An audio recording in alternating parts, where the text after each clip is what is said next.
Ladies and gentlemen, welcome to another episode of the Wrestling is Cool podcast. It is Wrestling Christmas. The Royal Rumble is around the corner. The road to WrestleMania is just in the very visible distance. It's just right there, Sancho, the yellow brick road to Las Vegas.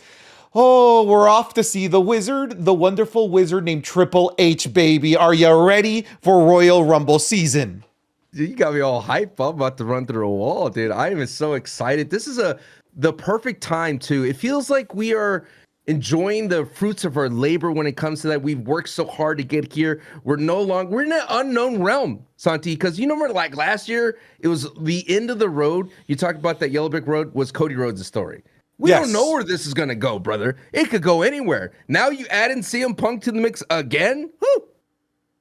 This is the beauty of it, man. Like there are like 7 different branching paths. Think of this like a Telltale video game where we have all of these branching paths that we can go under, and all of them could lead and yield fruitful WrestleMania main events that people would love to see. Exactly. This is rare air to be in a situation going into the Royal Rumble where it almost feels like the WWE can't mess it up because they have like 5-6 people in the women's rumble, 5-6 people in the men's rumble that if they were to win it, everybody would be like, all right, I'm in. Let's see where this takes us. Unlike in the previous years, for example, in the women's last year, if Bayley didn't win, I think a lot of people would have been bummed.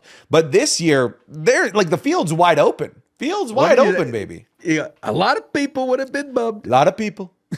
I know people. I feel like it's interesting though, because at the same time, I feel like the women's Royal Rumble, I know we're getting ahead of ourselves, feels different. It still has that anyone could win type of thing too. And I'm hoping that the WWE in this last, at least they did a Monday night a little bit, but I'm hoping on SmackDown we get a little bit stronger go home for the women's Royal Rumble. I'm very excited for where that goes, and I feel like that one too. There's about 5 or 6 women that I feel that could win and I'd be happy with. Last year when it came down to Bayley, it felt like, well, everybody else is busy. Let's give something to Bayley, something to do. Mm-hmm. Yeah. It's a good situation to be in. It's rare air that we are breathing as wrestling fans. We're going into, you've been watching all the Royal Rumbles. This feels like we're going into the 2001 Rumble where there are so many heavy hitters, so many like believable winners. That's the most important thing, right? People that you could get behind as winners. There's plenty of those. But folks, this is the Wrestling is Cool podcast, coolest wrestling podcast on the planet. Don't you worry. We'll be talking more about the Royal Rumble. Not only that, but you're also going to be getting a full Royal Rumble predictions extra bonus podcast from us later this week.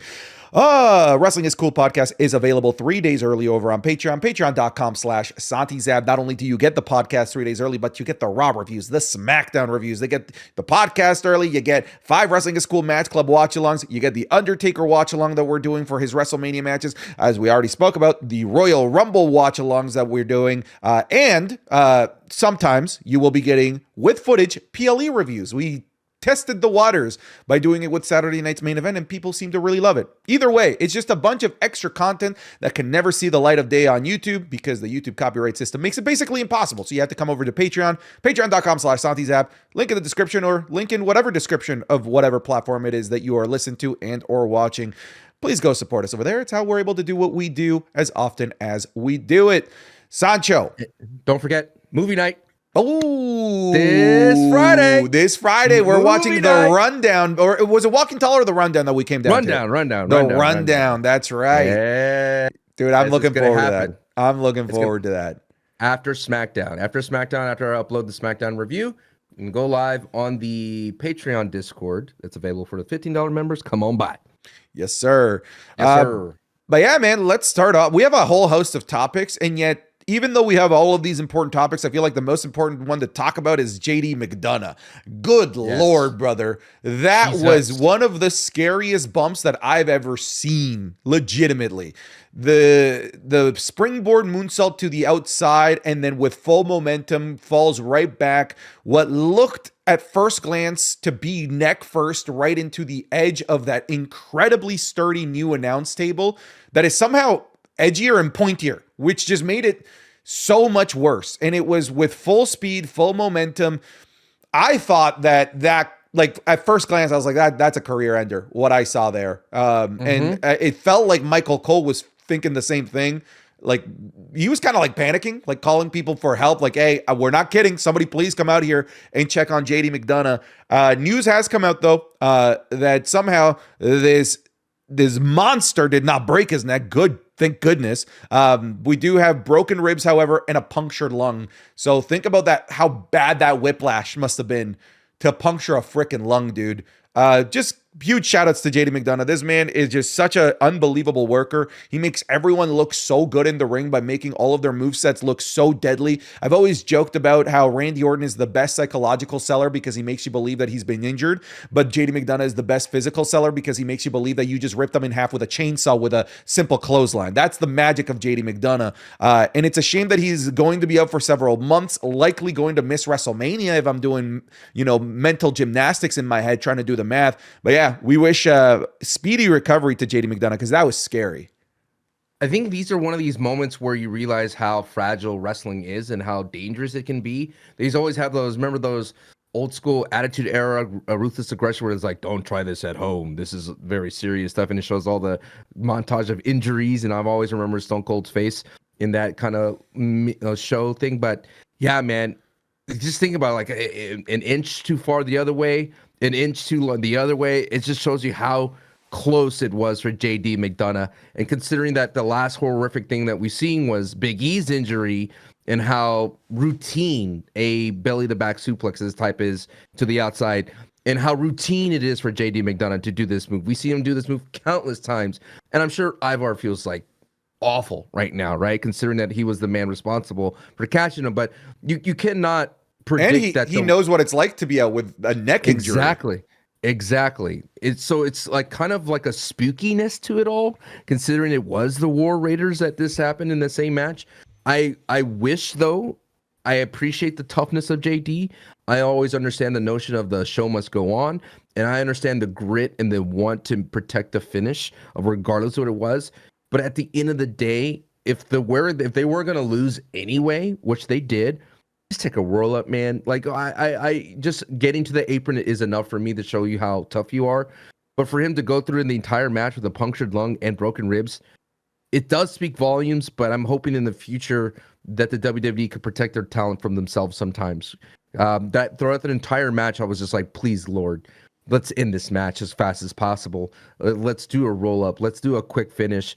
But for him to take to continue and take more moves to the neck, it was hard to watch it sometimes, man. It definitely was. I'm never one to tell anybody how to do their job. If you feel like you can do it, do it. But even the NFL has things in place where if somebody takes a nasty hit to the head, even if they feel like they're good to go, they get automatically pulled out and you got to go to the blue tent, right? You don't get to come back in. You don't get to play regardless of what kind of heart you have, what kind of grit you have. We need to double check that you're good to get out there. No one is questioning your heart. No one is questioning your resilience. But we're gonna stop you and save you from yourself because of how much grit you have and how willing you are to get back in there into the scrum and take more hits. Again, I'm not one to tell anybody how to do their job. If JD felt like he was good to go, then so be it. But yeah, like I wouldn't have minded WWE officials or a ref saying, no, like I'm making an executive call here, JD, you're out. Even if you feel like you're good, what I saw was concerning and I want you to be double checked before you get in here. I wouldn't have minded that either. Like there are moments where it's like there's interference from the refs that I don't like. Like, for example, when somebody's bleeding and the refs try to get in and like block it and clean it, it's like, come on, they're good to go. It's a long cut. So it's interesting that we get ref interferences to stop matches for medical reasons, for cuts, but not for something like this. Obviously, when it comes to a cut, that's like a visual injury that you can just see it might be getting bad and getting out of hand and you need to stop and clean it or whatever. Meanwhile, something like this, physical trauma, right? It's harder to be able to make that judgment call. But yeah, man, it was scary. With you. I would have been fine if JD's like, I'm good. I wouldn't have been like, oh, JD, you bitch. No, I would have been like, bro, yeah, dude, sit out. Yeah, that's fine. Yeah. I wonder if like, because it feels like, a lot of people want to blame the new table. It could be like the table's just a little bit bigger than they're used to. I don't know, man. It's just one of those freak accidents that happens in wrestling. And when it happens on the biggest stage of them all in the WWE, like I said, man, it is a splash of cold water to the face. And I'm hoping that, JD recovers. I mean, I know he collapsed as soon as he got back to stage and everybody was concerned for him. But just to hear that it's just, I can't believe broken ribs and a punctured lung. Hopefully everything else is okay. I mean, as a parent, I always freak out when my kids fall down. I'm thinking like the worst of the worst. So I can't imagine what Triple H felt like in that situation because it's his responsibility for it all. But at the end of the day, it's going to be a good day to see JD back again. What it means for Judgment Day, what it means for JD, will it be a face? Will he get all that kind of love when he comes back? I don't want to talk about that. You know what I mean? That's, whatever, right? It is what it is. What I am proud of is that JD was able to get through safely, but it was like I was on the edge of my seat the entire time. Dude. Yeah, man. It was a tough watch for sure. Obviously, we wish JD McDonagh nothing but a speedy recovery here at the Wrestling is Cool podcast. Let's move on here, Sancho. Let's talk about Saturday night's main event, the fallout of it all. Once again, Saturday night's main event, setting the pace and the standard that this is an entirely missable don't be show. A downer. I'm going to be a downer. I can hear your I'm going to be a downer. I was look, come on. Saturday night's main event was an entertaining show. I enjoyed the night. It made for a fun show of professional wrestling. But if I missed it, it wouldn't have mattered. You want to know how? No, listen. What was the main event of that match? What was the main event? Play along here. What was the main event? Gunther and Jey Uso. Okay. And Jey Uso lost what is arguably the biggest match of his career, right? One of, yes. Okay. And then he goes out, basically the next night has a 6-minute celebratory audacious entrance with Quavo as if he won the championship, just to declare that he's going into the Royal Rumble, basically ignoring the fact that he lost the biggest match of his career. From a narrative standpoint, that to me was the nail in the coffin that Saturday night's main event doesn't mean jack doodly shit, Sancho. It just doesn't matter. If the biggest loss of his career doesn't matter, he just goes out there and just yeets as if nothing has happened. Who cares? It was fun, but who cares? He acknowledged that he lost. He was like, man, Gunther beat me, man. Didn't he, right? But I'm here. I'm still here. I'm going to come back. I always do. It's just because Jey Uso doesn't wallow when Santi loses. So when you lose, you just go, ooh, I lost. No, I don't lose at anything, Sancho. I'm a winner. Sure, I'm a winner at heart. Everything that I do. That's what you want. You want Jey Uso to wallow. Wouldn't that be more believable to be a Cody Rhodes, to sit there and go, oh, it looks like I'm gonna go ahead and enjoy the view here of the Atlanta, Georgia. What is this accent? What? Look, listen here. Kevin Owens and Kevin, the point I want to make to you, that is not Jey Uso. Jey Uso vibes no matter what. Jey Uso keeps going no matter what. And I got to tell you something. Saturday night main event is not for you, is not for me. I hate that. I hate that sentiment. It's not for me. Of course it is. Go ahead. Finish your thought, but it's for everybody. Go ahead. It's not that. It's for the person, the NBC, to go, you know what? I haven't seen what's going down in wrestling for a while. Let me check it out. Disagree. And I disagree with you emphatically. It is for... Let me finish my statement, please. The reason why I say that is because you have to watch it. And it's for you, the hardcore wrestling fan, because these people in the ring are putting out the best that they can for that particular night to show out for everybody, the casual fans. So when people say it's not for you, it's not for me, it's for everybody. What is for everybody is that you get the taste of the best in-ring talent in the WWE has, right? You get the taste of the best professional wrestling that is going on right now, right? The casual fans gets to get a dip into the world of what is professional wrestling. And so you've seen the cream of the crop display their best things ever, and we get to enjoy the in-ring talent. Rhea Ripley showed out in that match. And if you would have missed it, I would have felt sorry for you as a big wrestling fan, as a pro fan that you are, the smartest fan that I could think of. You would have sat out and said, I am too intellectual here. Nothing really happens. The needle doesn't move. I am going to sit out Saturday Night Main Event. You would have missed out on a great Rhea Ripley and Nia match. And I would have felt sorry for you, my friend. You aren't disagreeing with anything I said. I said it's a good show. I enjoyed it. I literally said, I laid it down for you. It made for a good night. But then you said you could skip it. Right? I could skip it. I don't have to watch it live. Listen, Sancho, let me put myself in a different scenario. If I'm from the UK, and the show chip cheerio, governor.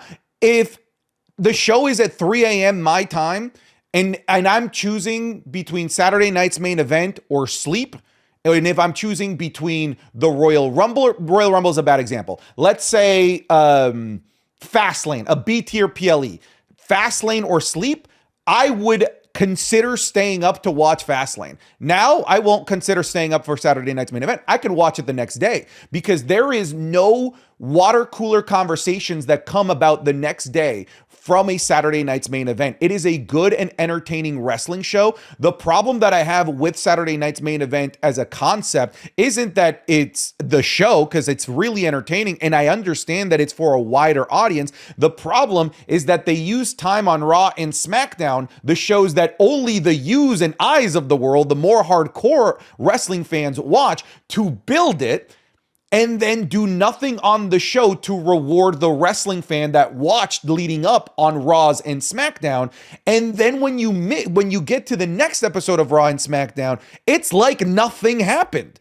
It really is. There was no fallout from Rhea Ripley's match. There's absolutely zero fallout from Jey Uso's biggest loss of his career. The only thing that was like, that was a thing. That was a push in terms of narrative was Jacob Fatu. I feel like if you missed the Jacob Fatu thing, that was probably the biggest thing that you missed. No one is saying that it's a bad show. It's entertaining. It's a good time. I enjoyed my 2 hours, but if I miss it, it's really not the end of the world, even as somebody that covers wrestling professionally, because I need to be in the zeitgeist. I need to be in the trenches at all time. If I miss this, I can cover this the next day and it's fine. That to me is indicative of how I use the term all the time here, how much not of a needle mover it is.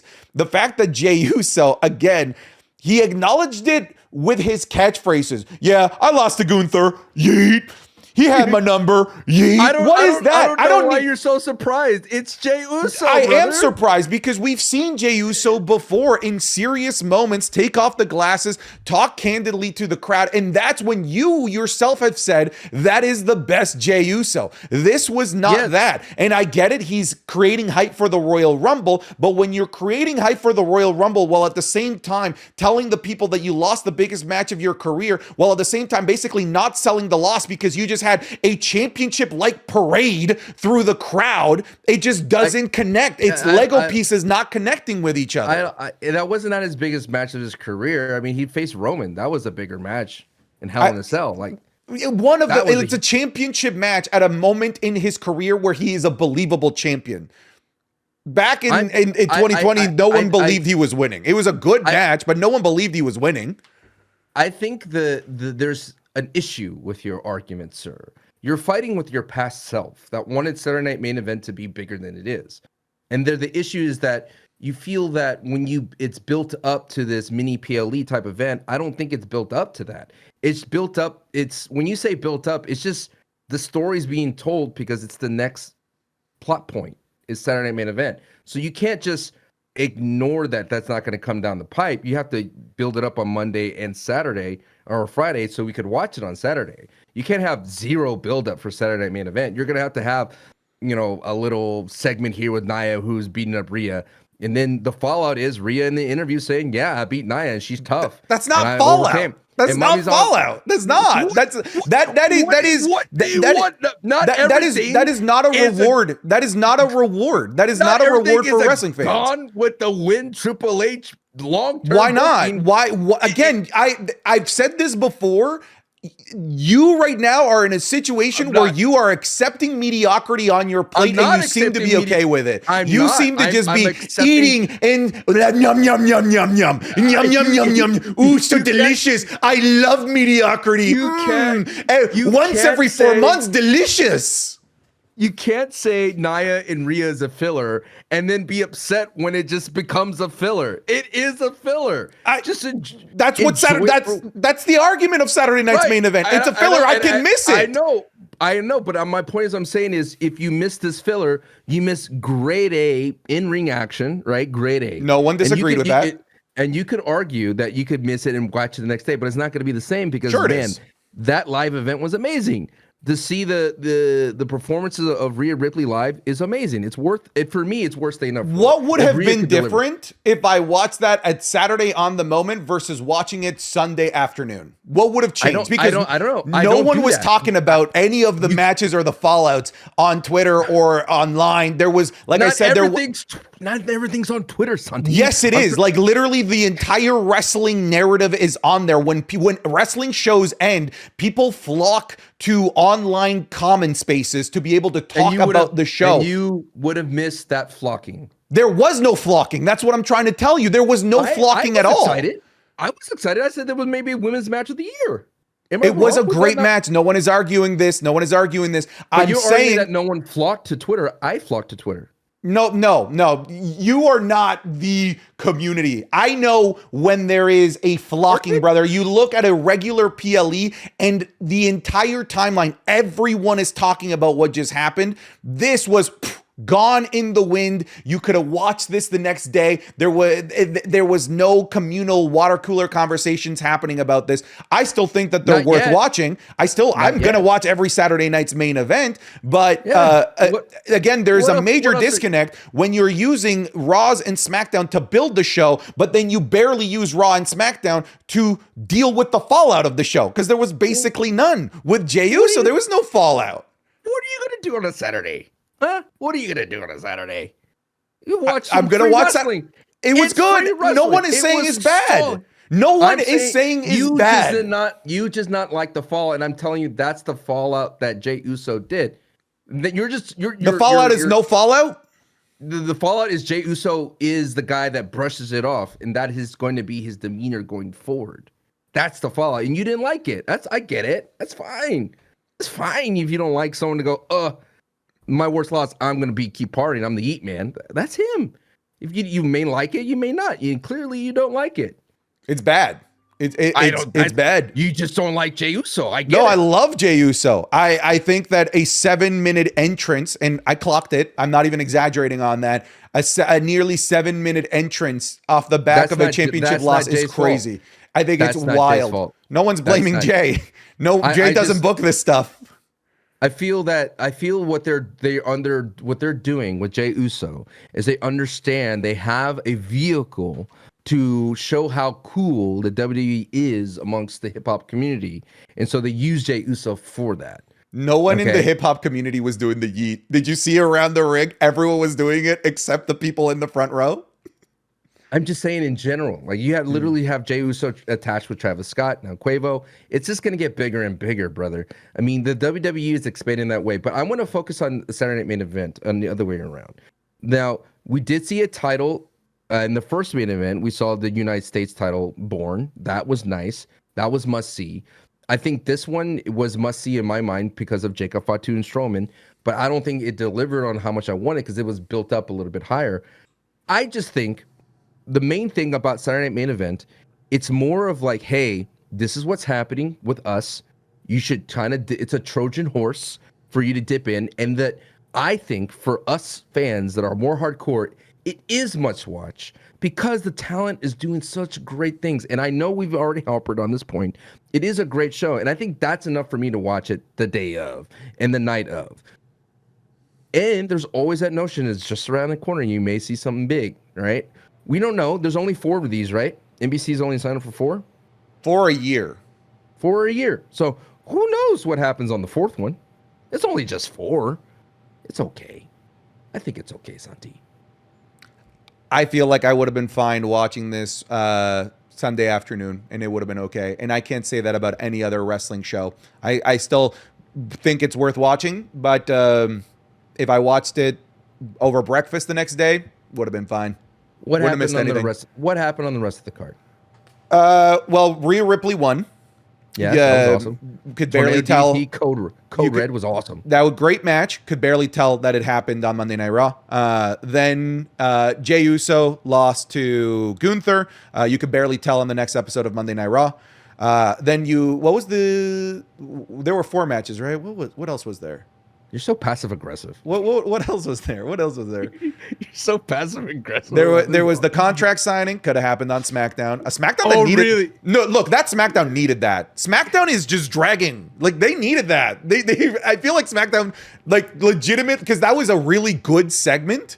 But yeah. SmackDown needs those segments, brother. SmackDown is struggling to be interesting for 3 hours. SmackDown needs more than it needs more talent, but which we're getting to. Bro, what am I missing with matches here? I know Jacob Fatu and Strowman, but let's just talk about that since that's sure. at the top of your mind. Yeah. As someone, we talked about this before in the Rest of School podcast. I do feel that Jacob Fatu's in a real nebulous state in mind for me. Like, I understand the hype. I love the promos. I love what he does in the ring. This guy's a physical nightmare, like just a specimen, a freak of nature, right? No one should move like that for his size. He is definitely as advertised, but I am of the mind, based on what we've seen from Match Club, and in those Match Clubs, it's more from indie promotions, and they're less produced. And now that he's in a realm that he will be produced, I'm not ready just to hand over the keys to the kingdom to Jacob Fatu, right? I'm not pushing all my chips in the center just yet. And it's just simply because I feel that what they did with Braun Strowman and Jacob Fatu is what we called, they're going to pull a Bronson Reed. And they took the exact same playbook. Instead of tsunamis, same blueprint. Instead of tsunamis, he did hip checks. Instead of one moonsault, he does like 3 or 4. For me, because that freshness of Bronson Reed, this doesn't hit as hard for me. This doesn't show the difference of Jacob Fatu because Jacob Fatu's already been doing this before, right? They just put more on the plate for Jacob Fatu to devour Braun Strowman. Now, this Braun Strowman doesn't feel stronger than the Braun Strowman that he was going up against Bronson Reed. This Braun Strowman is just a shell of himself, what he used to be, the monster among men, right? A monster among monsters. And I feel that Jacob Fatu fell into the trap that we thought Bronson Reed was going to fall into when he first faced Braun Strowman. We're like, oh my God, Bronson Reed has been destroying everybody left and right. Bronson Reed, this guy is on fire with all these tsunamis. Please don't feed him to Braun Strowman because he's going to look a little bit weaker. And I feel that in the match itself, Jacob Fatu did not appear as dominant as I was hoped for or as aggressive. One, because a lot of his aggressiveness did happen during the commercial break. Because I remember he was like, oh my God, he licked the ropes. They described all these things he did, but it happened in the commercial break. So I didn't get all that. And by the time we came back from commercial, Braun Strowman's back on top. And one thing I want to point out, maybe you could help me out on this, or maybe you disagree or agree, and maybe in the comments as well. His moveset is too similar to the other bloodline. So when I see a hip check, I literally just saw Jimmy do that last night. Doesn't hit as hard for me. You know what I mean? He does super kicks. The Usos do the super kicks. He does the pop-up Samoan drop. The other Usos do it now too. Now Nia Jax does it too, right? So it feels like his moveset is not as unique to that where I want to see him wrestle other bloodline members. It's hard hitting, but on the eyes, it's like I've just saw, so many hip checks in the previous match. Now I get to see it again. I saw a super kick. Now I get to see it again. So I'm hoping that they add more wrinkles to Jacob Fatu's game to set him apart from the rest of the bloodline. But I think that's fair. Yeah, I feel like that's fair criticism. I will just flat out say I don't think the match was good. I was disappointed in the match because I was expecting levels of Braun Strowman versus Bronson Reed last Monster Standing. That's what I was expecting. I did feel like the post-match stuff, the beatdown, making Braun Strowman bleed, the coming back with all the moonsaults, him just looking like this maniacal werewolf, that worked. It landed. But like you said, we have seen it before. The blueprint works. That being said, if it's good, don't fix something that ain't broken, brother. If it worked for Bronson Reed, it's probably going to work with Jacob Fatu. And I do think that message has landed. I also do kind of get what you're saying, that his moveset is just so similar to the other members of the bloodline. This is why I want Jacob Fatu and Tama Tonga this whatever remnants of this ragtag group left of a previous regime to not be inserted into bloodline related things. I've said this already. It's like, I don't want Jacob Fatu to going after the Ulafala. I don't want Jacob Fatu going after the head of the table. I want Jacob Fatu to be more of a traditional materialistic wrestler chasing gold. Go after the US title, go after the IC title, world gold, whatever it might be. Because if we enter him into the bloodline narrative, then we're going to be seeing pretty much mirror matches, like you said, hip checks, super kicks, splashes, things like that. But if you all of a sudden have Jacob Fatu's version of this moveset versus Nakamura, I'm interested. I'm down, because even though the moveset is similar, there is a level of intensity that Jimmy J and Solo aren't able to replicate that Jacob Fatu brings. But that intensity, I feel like if he were in a match against Jay or in a match against Solo, that intensity might not be as noticeable, because it's almost a mirror matchup, kind of like what you're saying. I will say there is a difference with Braun Strowman's approach, in that Seth Rollins is obviously a big name, but then he did it to like R-Truth and then like to Tozawa. Bronson Reed, you mean? Yeah. Sorry, Bronson Reed. Yeah. Bronson Reed doing it to those names, and then he wasn't able to do it to Braun Strowman. Remember that? He lost the feud to Braun Strowman when you look at the chips that were left on the table. Braun Strowman won the last Monster Standing match. So there is almost like a level up in terms of victim here for Jacob Fatu compared to the victims that were left behind by Bronson Reed. And maybe there's something to that, like, oh my God, Bronson Reed wasn't able to do this to Braun Strowman, but Jacob Fatu was. But again, that's me trying to make a narrative. I don't know if that's what they'll actually run with. That's what I want to tell myself. I remember when Tama Tonga first showed up. Yeah. What did he do? Destroy Jimmy. No. What did he do to Kevin Owens? I don't remember. He crashed his car right into Kevin Owens. I forgot about that. You remember that? Yeah. So it's like, yeah. So that's what I'm hoping more for this duo group. And then I don't want to feel like, oh, I'm just trying to be different with Jacob Fatu, because I know everybody's on the Jacob Fatu train. I am too. But if you were to watch the match clubs that we watched, same moveset, same intensity, same everything. It's just that there was something missing. And we have yet to find a good, like really solid to great Jacob Fatu singles match for some reason. Like, we just can't find it. And we're continuing to look for it. So if you know it, please comment down below. But I know that there is the recipe for success is there. The ingredients are there. And this guy's a bona fide superstar. But I'm just hoping that the booking, like you said, steers him away from the bloodline and makes him stand on his own. I got a question for you, because I wasn't around in this era and you were.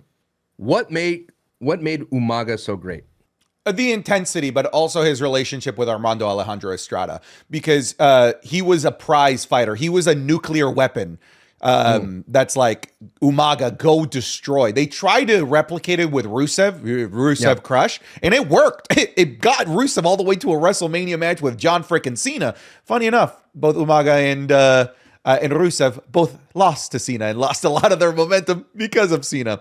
I digress, however. What worked is the fact that he was an unhinged monster that was being pointed at by smarter people to where to point that weapon at. What's interesting about Jacob Fatu, it's like he's his own Armando Alejandro Estrada, though, because he cuts unbelievably good promos that just have me so hyped. They got me like ready for whatever it is that he's going to go out there and do. The dude's got bars. So I do feel like there is an intangible asset that Jacob has that Umaga never did, which is the ability to cut a nasty, mean, believable promo, where before it was Armando Alejandro had to do that for Umaga.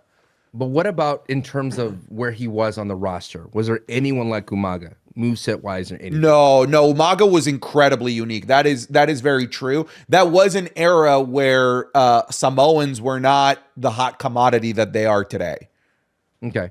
Yeah, so like that's my point, is because I know like that is the, I guess, when you have a prospect, you're like, what's the ceiling? Jacob Fatu ceiling? Umaga, right? That's where we're at right now, but he could go a little bit beyond Umaga. Is Jacob Fatu going to be the next Roman Reigns? Probably not. Is he going to be the next, probably Vader?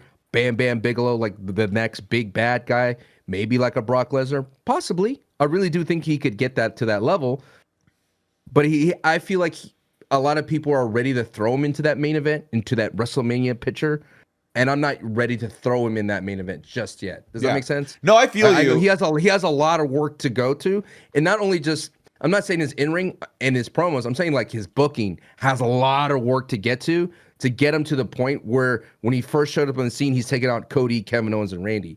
Like, that is where I think the booking needs to meet him. Because right now, as a singles, he's right here. And that moment for me is up here. And he needs a lot of booking matches to get him to there. Maybe even throwing him with some local enhancement talent just to show off his brutality. I need something like that to show, because the Saturday Night Main Event did not capture that brutality that they were going for in my mind, simply because Bronson Reed was there first. You're saying Jacob Fatu is the Buzz Aldrin, second man on the moon. Or is Buzz? Wait, yeah, because it was Neil or Lance. It's Neil Armstrong, or is it Louis Armstrong? There's a couple Armstrong. The trumpet guy, trumpet player, the first guy to play the trumpet, Neil Armstrong. Jeez, did you say Lance Armstrong? I don't know what I'm saying, bro. It's the first guy to play a trumpet while riding a bike on the moon, Neil Armstrong. That's, of course, what he is famous for. I think if you came to that Saturday Night Main Event saying this is must see for Jacob Fatu Strowman, I think you would have been a hair let down, just a touch. And you know what? It could be because it's on NBC. You couldn't get Ultra Monday Night Raw Netflix style, which I think that match probably would have been much better in terms of just the brutality and violence. Yeah, they did allow a lot of blood. I was surprised that they allowed as much blood as they did. It looked like a bloody nose, though. It didn't look like the dude's like gashed open, face mangled, right? There's a different kind of violence that you're wanting. Not like, ooh, my nose is bleeding. You're so sadistic. Not enough blood. Not enough I've been gore. watching a lot of Necro the Butcher. I'm Jeez, sorry, man. Match Club has changed me. Think of the children watching on NBC. Think of the children. This man, I wish he got decapitated. Like, what is wrong with you? That is basically what you're saying. That is basically. I'm talking about John Cena levels, brother. By the way, the match that we missed, which was a great match, it was my favorite match of the night. It was Braun Breaker versus Sheamus. Great match. That spear while he's jumping off of the steps. See what I mean? You would have missed it. You would have been eating your little. No one is saying it was bad. Saturday morning eating your little Cheerio, looking on your phone. You would have been watching Saturday Night Main Event on your phone. I would have been, and I would have been like, "Whoa, what a spear! Yeah. Let me look online and let's have a conversation about." Oh, no one's talking about it. They barely talked about it on Raw. Oh, okay. Braun Breaker got a segment while they were on commercial break. Great. Let me go on my forum and look at Reddit. No one's talking about it. It must not be must-see TV. It wasn't a needle mover. I want to be a part of the flock. Instead of just enjoying some solid, good wrestling, brother, that spear looked like Wolverine out of Marvel Rivals, dude, jumping out of good old Iron Man. That spear was brutal. By the way, Braun Breaker, brother, learn how to spear. He was hitting dead in the chest on that last spear. Scared the bejesus out of me, dude. Mm-hmm. Did you see that last spear? He had him dead on in the chest. I was like, good Lord, that's not safe at all. For who? Hey, for who? I don't know. Clearly not for anybody. Yeah. I wonder for you, sir. For me, is the Sheamus window closed? No. Is Sheamus forever like that guy that you could be like, pull him out of the 100%. He's the trusty master sword on the Legend of Zelda. At any moment, you can pull him out. Sure, there are fancier weapons, Sancho. You could get the hook shot. You can get the ice arrows. You can get all of the fancy weapons that you got. But how do you defeat Ganondorf? It is always with the master sword. That is what Sheamus is. Sheamus is the legendary weapon of the hero of time, the hero of seasons, Link. Yeah, no, I'm still there. No, I'm still. Here's the thing. It's funny because I don't feel like the window is closed for Sheamus, nor do I think that the window is closed for Jimmy, because this didn't matter. It didn't. Sorry, Jey. for Jey, because this didn't matter. Though clearly it didn't matter because they didn't feature Sheamus or Braun Breaker on Raw. They barely featured Jey Uso talking about what happened to him. So it didn't matter. So they can do it again, and it's fine. They can do it on a stage that actually matters. If Sheamus were to win at Mania, I'm so in. Is this much more annoying, lack of a better word, than Crown Jewel? No, Crown Jewel is more annoying. Crown Jewel, I feel like, is more annoying because Crown Jewel is supposed to be dude, they spent an entire month building Crown Jewel. To the credit of Saturday night's main event, Rhea versus Nia is like, yeah, we're gonna do it next week. Like there was like a really, really quick build. Even Jey Uso versus Gunther was only like 2 promos, but like Crown Jewel, brother, it was like a full 4-week PLE cycle. I find Crown Jewel definitely a lot more annoying than Saturday night's main event, because Saturday night's main event, I can enjoy it for what it is, but I can miss it. I feel like I can't miss Crown Jewel. I still have to watch Crown Jewel. That's the annoying part of Crown Jewel. I love it. There's just like this pull and tug in you, man. You're like, man, great wrestling, but I could miss it. Oh, this is gonna happen. It might not happen. It might not. Dude, what would fix Saturday Night Main Event for you? Is it just one moment, like there needs to be the moment victory? It doesn't. Yeah, victory? A lot of people misinterpret the moment as, oh, it has to be Jey Uso winning, that it has to be a title change. It doesn't have to be those moments. It can be a major fundamental shift to a major storyline going on Raw or SmackDown. Right? That's what we haven't gotten. That I feel like we can all agree with. Yes, they did a good continuation of an existing story in the contract signing, but that didn't create a narrative shift, a paradigm shift that's like, ooh, if this had to happen on Saturday night's main event, and if you missed it, you've completely missed out on something major. What was the addendum?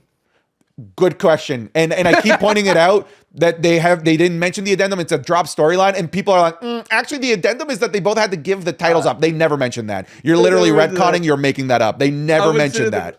I was like, Sean, what's the addendum? Sean, what's the addendum? Sean, the addendum, Sean? Is there an addendum? Yeah. No addendum. No. People will, again, people in the comments, the ones that are trying to make sense of this, and buddy, I get you. I try to make sense of things. But I'm just telling you, you might be right. The addendum might have been you have to give up the titles. I'm just telling you, they never told us that was the addendum. And they're Barbara Streisanding themselves into believing that the addendum did happen. What? Wait. Wait, no. I meant the Mandela effect, not the Streisand effect. They're different.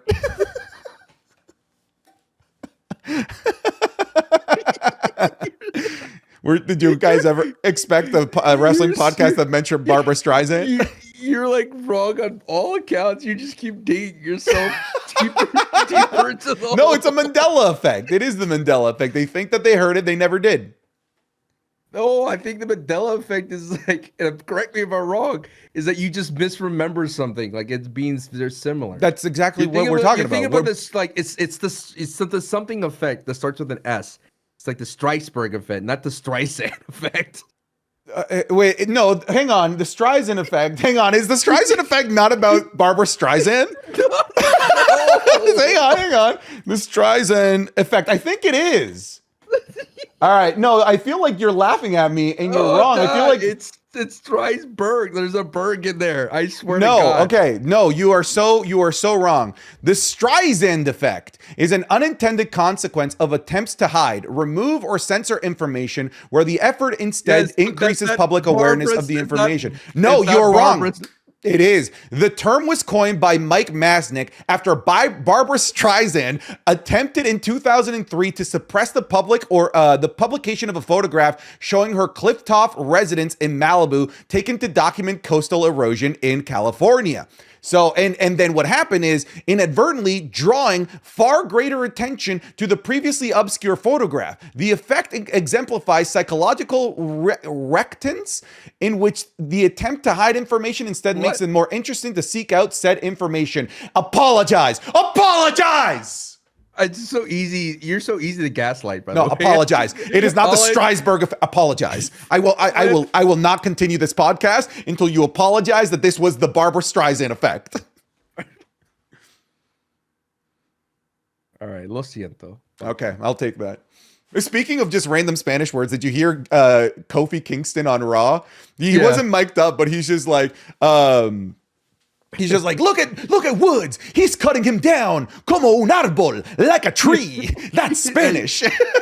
Yeah, I heard that. He was talking to what, Pat McAfee. Yeah. Dude, okay, quickly, real quick. Pat McAfee working overtime during commercials, interviewing everybody. He was crushing it. I loved it. I loved his work on Monday Night Raw.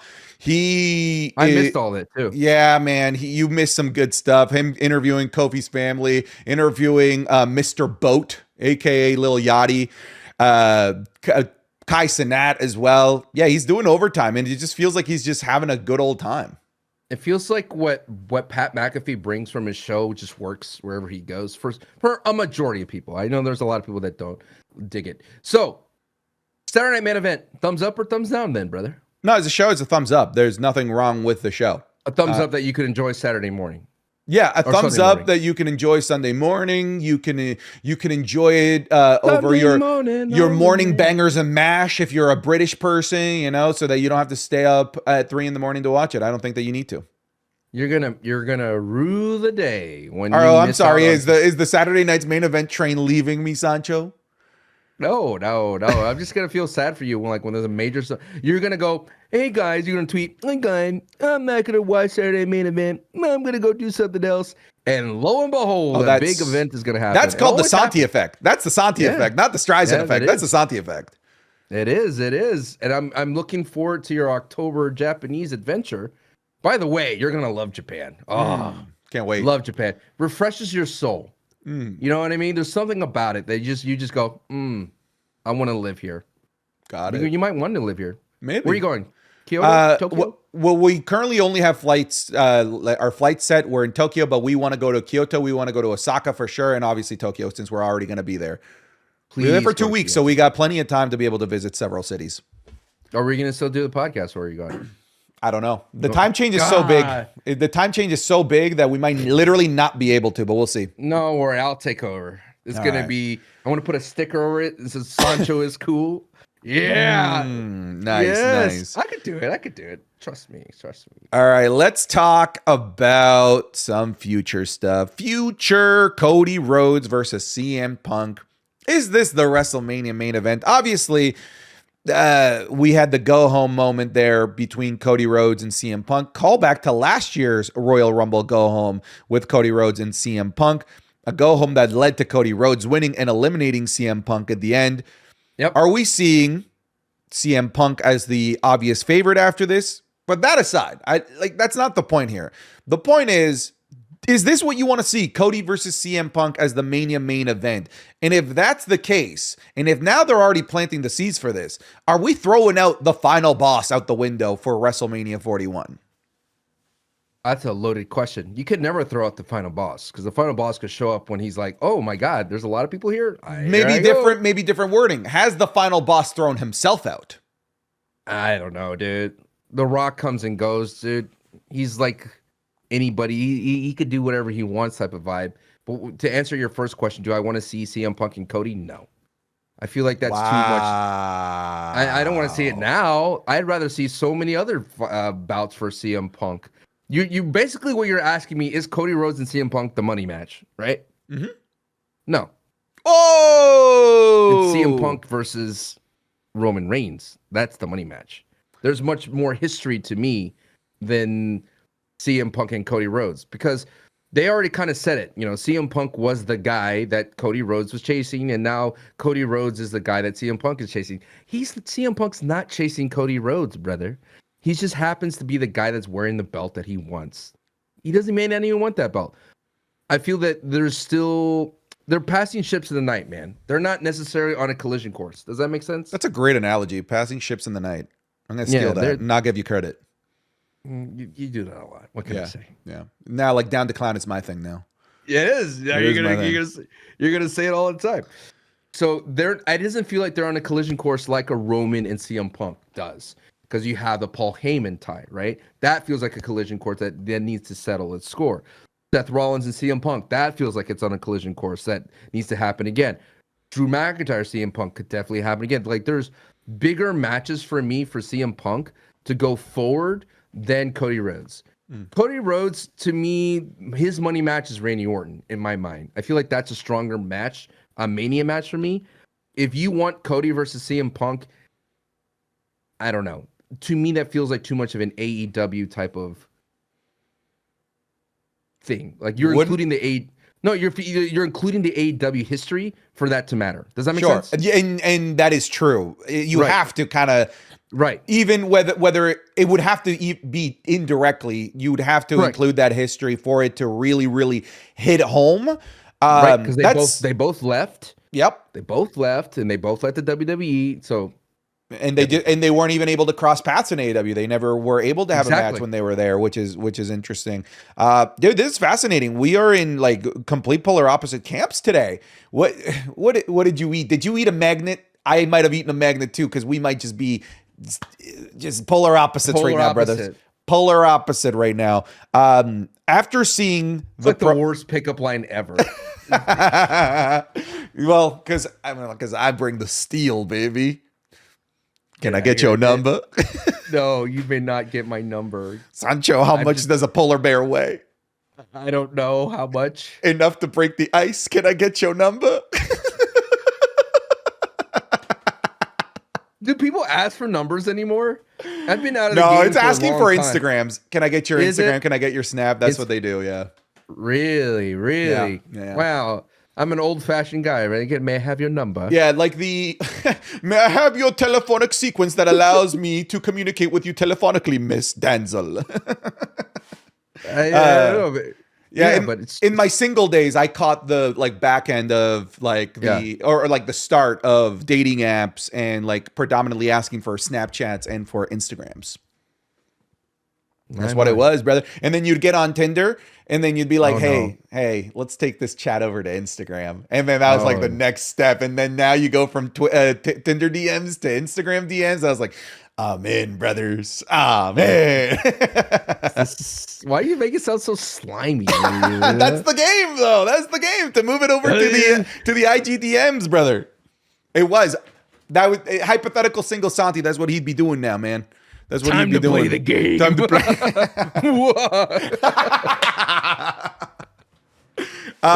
So yeah, I'm of the camp that this isn't a main event I thought I wanted, and then after that interaction, this is what I want. I think it's fascinating, Sancho, that in my opinion, in this promo, they did a better job of building up to a babyface versus babyface mega match than they did in the entire buildup of the babyface versus babyface mega match that was CM Punk versus Seth Rollins going into Raw Netflix. And I feel like part of the reason for that is because CM Punk was just leagues ahead of Seth Rollins in popularity.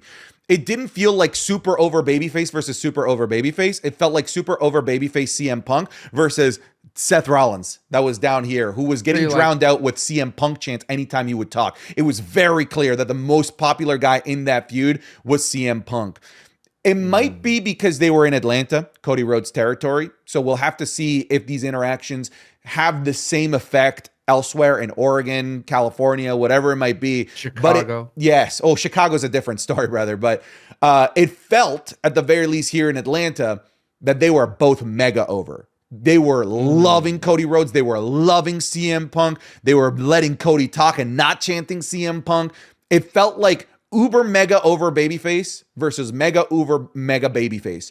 And the last time that I remember, baby buggy bumpers. The last time that I remember seeing a Mania main event with these caliber of over babyfaces in their own regard, where their star power doesn't drown out the other. And I know that sometimes we meme on each other for making these crazy comparisons, was The Rock in Austin 2001, WrestleMania 17. That is the last time that I can remember mega babyface versus mega babyface, where they are both independently over and do not drown each other out. I could see that being a similar case, considering so many people are comparing the 2025 Royal Rumble to the 2001 Royal Rumble, which is what built to Mania 17, babyface versus babyface. And it seems like we might be going in the same route here. And let's not forget that the Mania 17 mega babyface versus mega babyface had a giant heel turn at one point in the match. maybe that happens here, because they teased it with the Mad King, King Henry VIII, Macbeth, the Mad King from Game of Thrones, that the crown is weighing too much on Cody Rhodes. We kind of saw some glimpses into that. And I'm really intrigued in what they could tell in that storyline. And with 2 months of build for Cody Rhodes versus CM Punk, I'm in, brother. I really am. There's a lot of things you unearthed there that was quite interesting. One, Royal Rumble 2001 is my second favorite Royal Rumble. What's number one? What do you have number one right now? 2007. 2007. Ooh, oh yeah, that was a beast Royal Rumble. Yes, it was a great Royal Rumble because the end was Taker versus Shawn, which was amazing. Like a 10-minute match. It was so good. It was so good. So that's my number one Royal Rumble. If you're interested, we're in 2014. I believe. You're in a bad stretch, brother. You are in a bad stretch of Rumbles. And it started with 2011 when Del Rio won, and I'm like, ugh. So, but hey, we owe an apology to Batista. Brother, come on.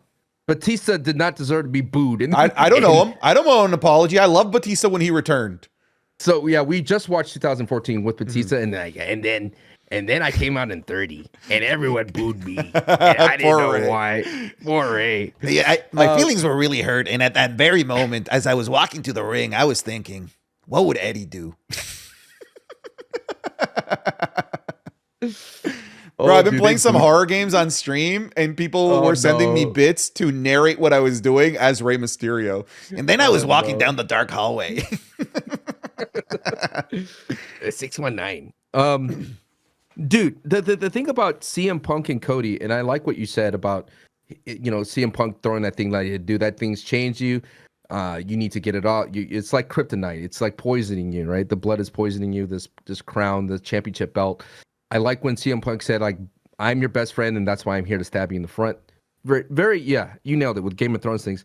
But I still think it feels very surface level compared to other histories that CM Punk has that you could go down the line.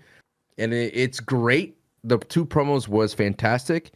It just feels that I hope that if they're going to do it, they're going to have to go down some paths and connect the dots for that 10-year hiatus, man. They're going to have to make a lot of indirect references to AEW, like we mentioned. They're going to have to say, like, when we were at the other company, we never crossed here, but here we are again. I just still don't think that CM Punk and Cody is the money match. The only reason why you would have CM Punk Cody is to take the belt off of Cody. Sure. I agree. I will also double down and say that if there is anybody that is willing to mention AEW in a promo without asking for permission and instead asking for forgiveness, it's both of them. It's both of them. What are you going to do to either of them? So, like, I'm not against. I don't believe that it's a 0% chance that they would mention it because it's these two. Because it's the face of the company. You can't punish him. What are you going to do? And CM Punk, what are you going to do to CM Punk? So I don't think it's out of the realm of possibility that they could actually bring AEW into the conversation. Maybe not saying AEW, but just saying another wrestling company, whatever it might be. But I do believe I'm with you. It has to be part of the narrative. You do point out something that I think we're not really talking about as well, is that we are taking time for granted. We literally saw JD McDonagh almost break his neck on top of a table. CM Punk does not have a lot of time, dude. I know we want to keep booking him for these manias going forward. I don't think he has. He probably has 2 or 3 manias left, at least, minimum, right? So maybe you pull the trigger on Cody and CM Punk now. Oh man. To me, this is one of those things that signaled The Rock is not here. The Rock has left and is not coming back for WrestleMania. And he's gone home. All right. I mean, it's interesting that you're not fully sold on this. I'm not, because it did kind of come out of nowhere. It was very out of nowhere. Out of nowhere. It was like, a callback to last year with how they went to the Rumble. But it caught me off guard. It did. I'll say this too, though. This felt like a better version of what they tried to do with Cody and Rock the night after WrestleMania. The kind of the complimentary promo with a lot of undertones of tension and hey, I want to be friendly, I want to be friends, blah blah blah, but I'm coming after you and I'm announcing it. it felt like this was a better version of that, and it didn't take an hour. Well, that because CM Punk didn't ask to wear the belt. Can I wear that belt for a bit? This feels so nice on me. This feels so nice. You ever let someone else borrow your hoodie? My girlfriend, that's it. Would you let me borrow your hoodie?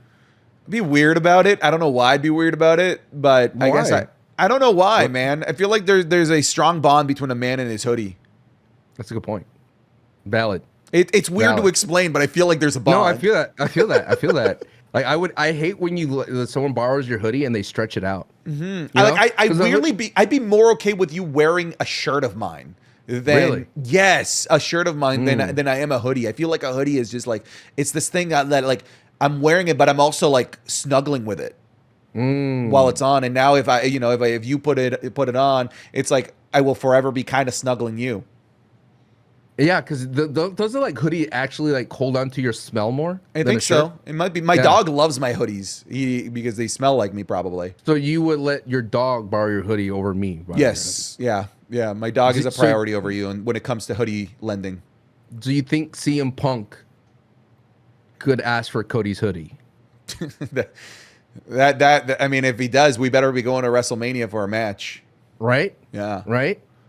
And then Kevin Owens goes, "Oh, how dare you let CM Punk borrow your hoodie, Cody?" Drew McIntyre would just jump in as well. I told you he'll let you borrow a hoodie. not aggressively Scottish, but dude, there's something about Drew McIntyre's speech pattern. It makes me want to watch, dude. That promo, we were talking about this promo.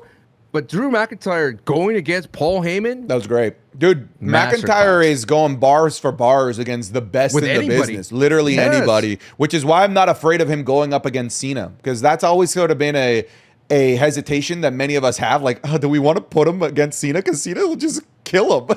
I don't think he'll do that to McIntyre, though. I think what would be a funny promo is him against the final boss. I think that'd be entertaining. Because The Rock's going to be like, oh, I guess you're not part of that 3-man band anymore. You know what's interesting though? I feel like there's a bit of a disconnect right now with Drew McIntyre, and I'm curious on your thoughts because they have a little bit of a disconnect. Not me and Drew McIntyre, but between in-ring Drew versus promo Drew. Because that promo with Paul Heyman, I'm like, man, this is a main eventer. This is a guy that can go to Mania and could realistically have a match against Roman Reigns, and I could buy this. But like to be a threat to Roman Reigns, you need to be a threat in the ring. And then right after that awesome promo with Paul Heyman, he has to beat Sami Zayn with a roll-up by getting leverage on the ropes. It just feels disconnected there. And then on top of that, a couple of weeks ago, he loses to a roll-up to Jey Uso, loses to a roll-up to Seth Rollins. It just feels like the badass guy on the mic isn't being represented like a badass, scary dude in the ring right now. But you're kind of... I guess this is the Opposites Attract podcast today. You're kind of not seeing that it's to Drew McIntyre, it's himself doing it to himself. He's losing focus, his anger, his confidence makes him make these mistakes. But at the same time, he has a cerebral foresight that he's falling into where, yes, he uses the cheating, but he knew if he cheated, he would get Sami upset, and Sami would get so upset that he would accidentally hula kick somebody else. That was great. Right, there's like steps to that, what he's doing, that he's always 5 steps ahead of you. But I see what you're saying. He's just not being booked to where he's dominant, but I think it's because he's being booked. He's being nerfed. He's not his true self. When he faces Roman Reigns, he would be his true self. Yeah. Just like he did against CM Punk, and just like he did against, I think when he get Clash of the Castle against Roman. So there's like, that's the version of Drew McIntyre that he could main event, and it's always in his back pocket. I think the disconnect that you're seeing is like he's just not where he was a year ago and with his wins and things of that sort. That's all. Yeah, here's the thing. It's not even that because I felt like he was the most badass when he was losing to Punk. It's not about necessarily winning. It's about the way he's losing isn't indicative of the badass guy that's on the mic. I totally get what you're saying. He's losing concentration, losing focus, but then it doesn't seem like he is missing that concentration and focus when he's on the mic battling against the best in the business in Paul Heyman. It seems like he's fully 100% there, but then we get into the ring and then there's that like psychological barrier that just doesn't seem to be in his promo version of Drew McIntyre. This is super nerdy, but like I'm seeing like it's not entirely the same Drew. It's almost like he becomes a slightly different version of Drew McIntyre when he steps into the portal of getting into a ring. Isn't it amazing that the WWE could make a segment out of a WWE 2K cover reveal? I love that. Yeah, it's cool. I thought it was just going to be a boring cover reveal, and then Drew McIntyre comes up and just makes it special. Wonder how much 2K had to pay for that. Oh, I don't know. I would imagine a lot, right? Well, I'm sure the WWE wants it. I mean, it's their game. It's like any other sports game. They want to pump it out. I mean, I could understand why they would have it and why they wouldn't want to have the greatest wrestler of all time on a cover, Tonga Loa. That's the real conversation piece right there. Tonga Loa is a cover athlete before Nikola Jokic. That is the real conversation. Dude, that would be a boring NBA cover. It would be so boring. Just a layup. It's just like when you had Tim Duncan on the cover of NBA Live. I get it. Fundamentals, baby. Fundamentals. The fundamentals is great. But yes, Drew fundamentally is probably one of the best pound for pound wrestlers on the mic and in the ring. In my mind, no matter how he's booked, I'm always going to be a Drew guy. I remember I was on the Drew train a long time ago. He did nothing wrong. He's still a babyface? He's still a babyface. Real quick. Well, not real quick. I feel like there's a good meaty topic. It's just I said real quick because I feel like we kind of already hit on it. Jey Uso. I have here Jey Uso. Is he cooked? So you have some thoughts here on Jey Uso and his championship window. I'd like to hear them. I recently put a YouTube video on my YouTube channel, Sancho West Wrestling, about is Jey Uso, is the window closed? And it kind of goes into, Jey Uso's history of losing big matches like we've had, I would say his title picture for the heavyweight. I don't think he's cooked. I do think his window is closing. And the reason why I think his window is closing, I go more into the video, is that John Cena's right around the corner. And there's just not going to be enough room on that table for Jey Uso to eat too. That 6-minute entrance or 7-minute, it's not going to happen when John Cena's around. I think Jey Uso is now in that same realm of a LA Knight. The difference between LA Knight and Jey Uso, though, is that Jey Uso has the machine behind him. He has the entrance, he has the guest stars, he has all the booking in the world to put him in that main event. And they called him main event Jey Uso before he even became a main eventer, right? Whereas, and this is not the reason to bring up LA Knight, but it's just very prime example because they're both in the same kind of situation here. LA Knight doesn't have that machine behind him, and LA Knight seemingly stuck in the purgatory of the mid card of the SmackDown. But I do think that Jey Uso's window is closing because in 2008, Jeff Hardy, and you said this before, Santi, that in the 2008 era, they put the title on everybody. On anybody and everybody. In that era, they had about 44 like title reigns from different wrestlers, right? It was insane. That belt was just going everywhere. And if you look at it, it would last like 28 days on one person and go to somebody else. And Jeff Hardy was one of those guys to see if it could stick to. We're in this era where belts don't move around a lot. And Jey Uso, they can't experiment with Jey Uso. It feels like the WWE is so unsure of itself when it puts in terms of putting a belt on somebody. Being the champion at this time, Santi, like CM Punk said, requires media calls, requires you being on in places early, requires you to go to news stations, requires you to make appearances. Is Jey Uso that guy? Maybe. And I think that they're trying to figure out if he can be that guy by putting him with these celebrities and things of that sort, see if he could stand out. I'm hoping that Jey Uso does capture gold like Jeff Hardy, and I hope that he does it soon, because if he doesn't do it soon, you can't call a main event Jey Uso without a title. It feels like at this point he needs a title. I don't know if it's the IC title or the United States title, but without it, you can't have the same kind of hype. It's gonna die out eventually if he keeps losing. Yeah, I don't disagree. I think the only thing, and we've talked about this before off the podcast, actually, I don't think it's the worst thing being replaced by Cena because it's a temporary replacement, right? We know Cena is gone. So being replaced by Cena isn't losing your spot for the rest of your career how it traditionally would be if somebody else comes in and takes your spot. You ain't getting that back. With Jey Uso, he does have the magic where if he does get pulled out of the main event scene and Cena gets replaced in there instead for a little while, Jey Uso can go to the mid-card and you would be hype about it because you want to see Jey Uso have mid-card matches and win mid-card titles, but he needs to win at some point or another because even that IC title win, think about how hype it was that he won. But it wasn't hype when he held it because it was just used as a plot device to set us up for Survivor Series War Games. He lost it in about 3 and a bit weeks. It was a big letdown, unfortunately. So I'm down with the idea. Two title defenses. Yeah. Two title defenses. Yeah, no.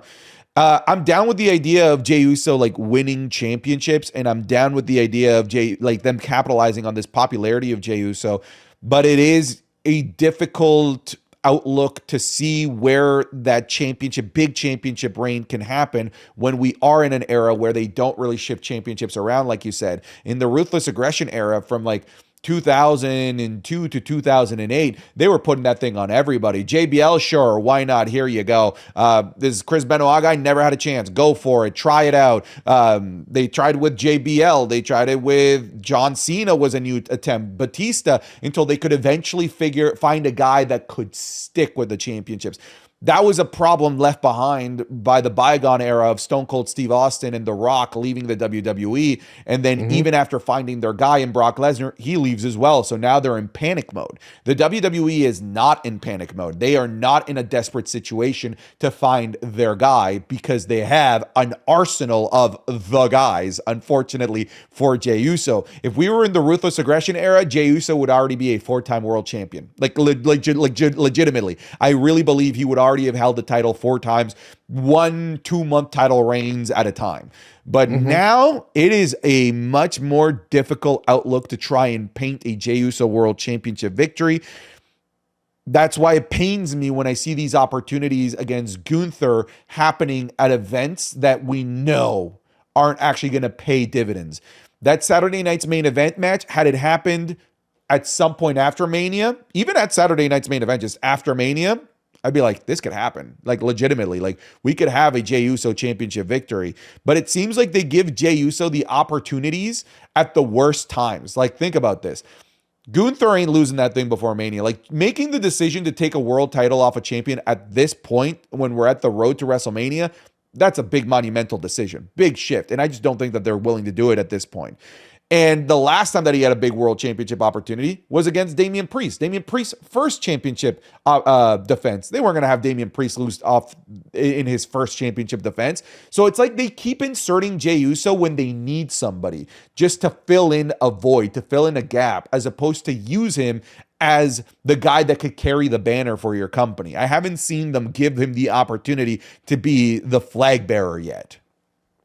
Yeah, and I think that's going to be interesting to see where Jey Uso goes after Royal Rumble. I think that's the thing. If they were going to have him win the Saturday Night Main Event, it's because they have a plan for the winner of the Royal Rumble to go after Jey Uso. But as you can see, I think this winner of the Royal Rumble is not going to go over the heavyweight. It's going to go for the undisputed title. It seems that way. It does seem that way. And part of the reason why I believe that, and this is a nice transition into Logan Paul conversation, we had a promo from Seth Rollins talking about him being in the Rumble, that he's going to go in there, that he's going to toss out Sami Zayn, toss out Roman. He mentioned everybody. And there wasn't a second in that promo, Sancho, that I believed him. I'm like, this feels hollow. This feels You're right. Like you aren't a threat in this Rumble. I don't even see you in the Final Four, brother. I see Cena, Drew, Roman, Punk. That's the Final Four that I'm envisioning. I don't see you as a threat at all. I was like, this just feels hollow, empty. It feels like it's not an actual substantial promo that makes me believe that you're going to win the Rumble. But then Gunther goes out there, and then they have a great interaction. And I was like, it clicked. I'm sold. I'm now sold. Not sold on Seth winning the Rumble, but Seth being the winner of the Elimination Chamber to go after Gunther. They sold me on Gunther versus Seth. without selling me on Seth winning the Royal Rumble. And then Logan Paul went out there. And then all of a sudden, brother, they sold me on Seth versus Logan versus Gunther in the night one main event of WrestleMania. They sold me on that as well. I genuinely, unironically, could see the WWE putting Logan Paul into this match. Wow. That's a bold statement. Considering that Logan was just booed out the building that day. Bro, the heat. It was awesome. It was crazy booed. But I like Logan's promo where he goes, y'all guys are dum-dums. Y'all guys are idiots. I don't need to throw out 29 people. I just need to throw out one. Yeah. That's all I need to do to win this entire thing. I need to be the last guy standing. That's interesting. I think Logan does excel in triple threats. We did see him in WrestleMania 40 with a banger triple threat with Kevin Owens and Randy Orton for the U.S. title. Imagine, then you're going to have the threat of Logan actually winning the heavyweight title. And that's the beauty. The threat is what creates the drama, dude. That's what pulls people in. The thing that you desperately do not want to see happen is just as big a motivating factor to watch as getting to see that you desperately want. I firmly believe that. God, lead. Gunther is a badass in triple threats, though. Ooh. Oh, WrestleMania so 39. Good. 39. Unbelievable. I love Gunther's line when Logan Paul started yapping. He's just like, yeah. You know what, Seth? No, I don't want you to win anymore. I want him to win. I want to slap the taste out of his mouth. Logan. I've had matches all over the world, Logan. I've had matches in Europe. I've had matches in the United States. I've had matches in Japan. Logan, do you know about Japan, Logan? I heard you're a fan of Japan, Logan. He would say something like that. He would say something like that. He would say something like that. I've heard you're not allowed. Shadow ban. Shadow ban. So many good things that could happen for that match. And I think I was hoping, though, for Logan to wrestle. I want to see Logan wrestle on a weekly basis. But I'm thinking I have too much high aspirations of someone being a full-timer. This just means he's going to be around more for cutting promos. But dude, imagine if they had that's what I mean. Like, why not if this was old school WWE, they would have had a tag match with Logan 100%, and Gunther and Seth and somebody else, right? They would have had that going. That would have been a way to build up. I think one of the things that we haven't talked about, and I'm sure some people are, is there's not enough action to move the story. There's a lot of great promos, a lot of fun segments, there's brawls, there's backstage drama, but there's not enough in-ring action to move something forward sometimes. And I feel like at that moment of like, all right, we got it. You guys could talk. You could talk trash to each other. Fine. Get in the ring, man. Let's get a match with another fourth person to have some fun. Put Drew McIntyre in there right now. You know what I mean? Just throw some stuff on the wall when it comes to wrestling matches.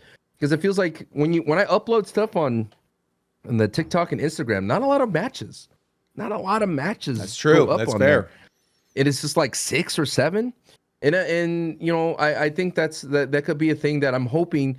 I think that's why people boo Logan so much, is because he doesn't wrestle as much as he should. He saves himself from PLEs, and that is not what a pro wrestler does. A pro wrestler goes in and out and wrestles a weekly, wrestles the house shows, and puts his body on the line like JD McDonagh, baby.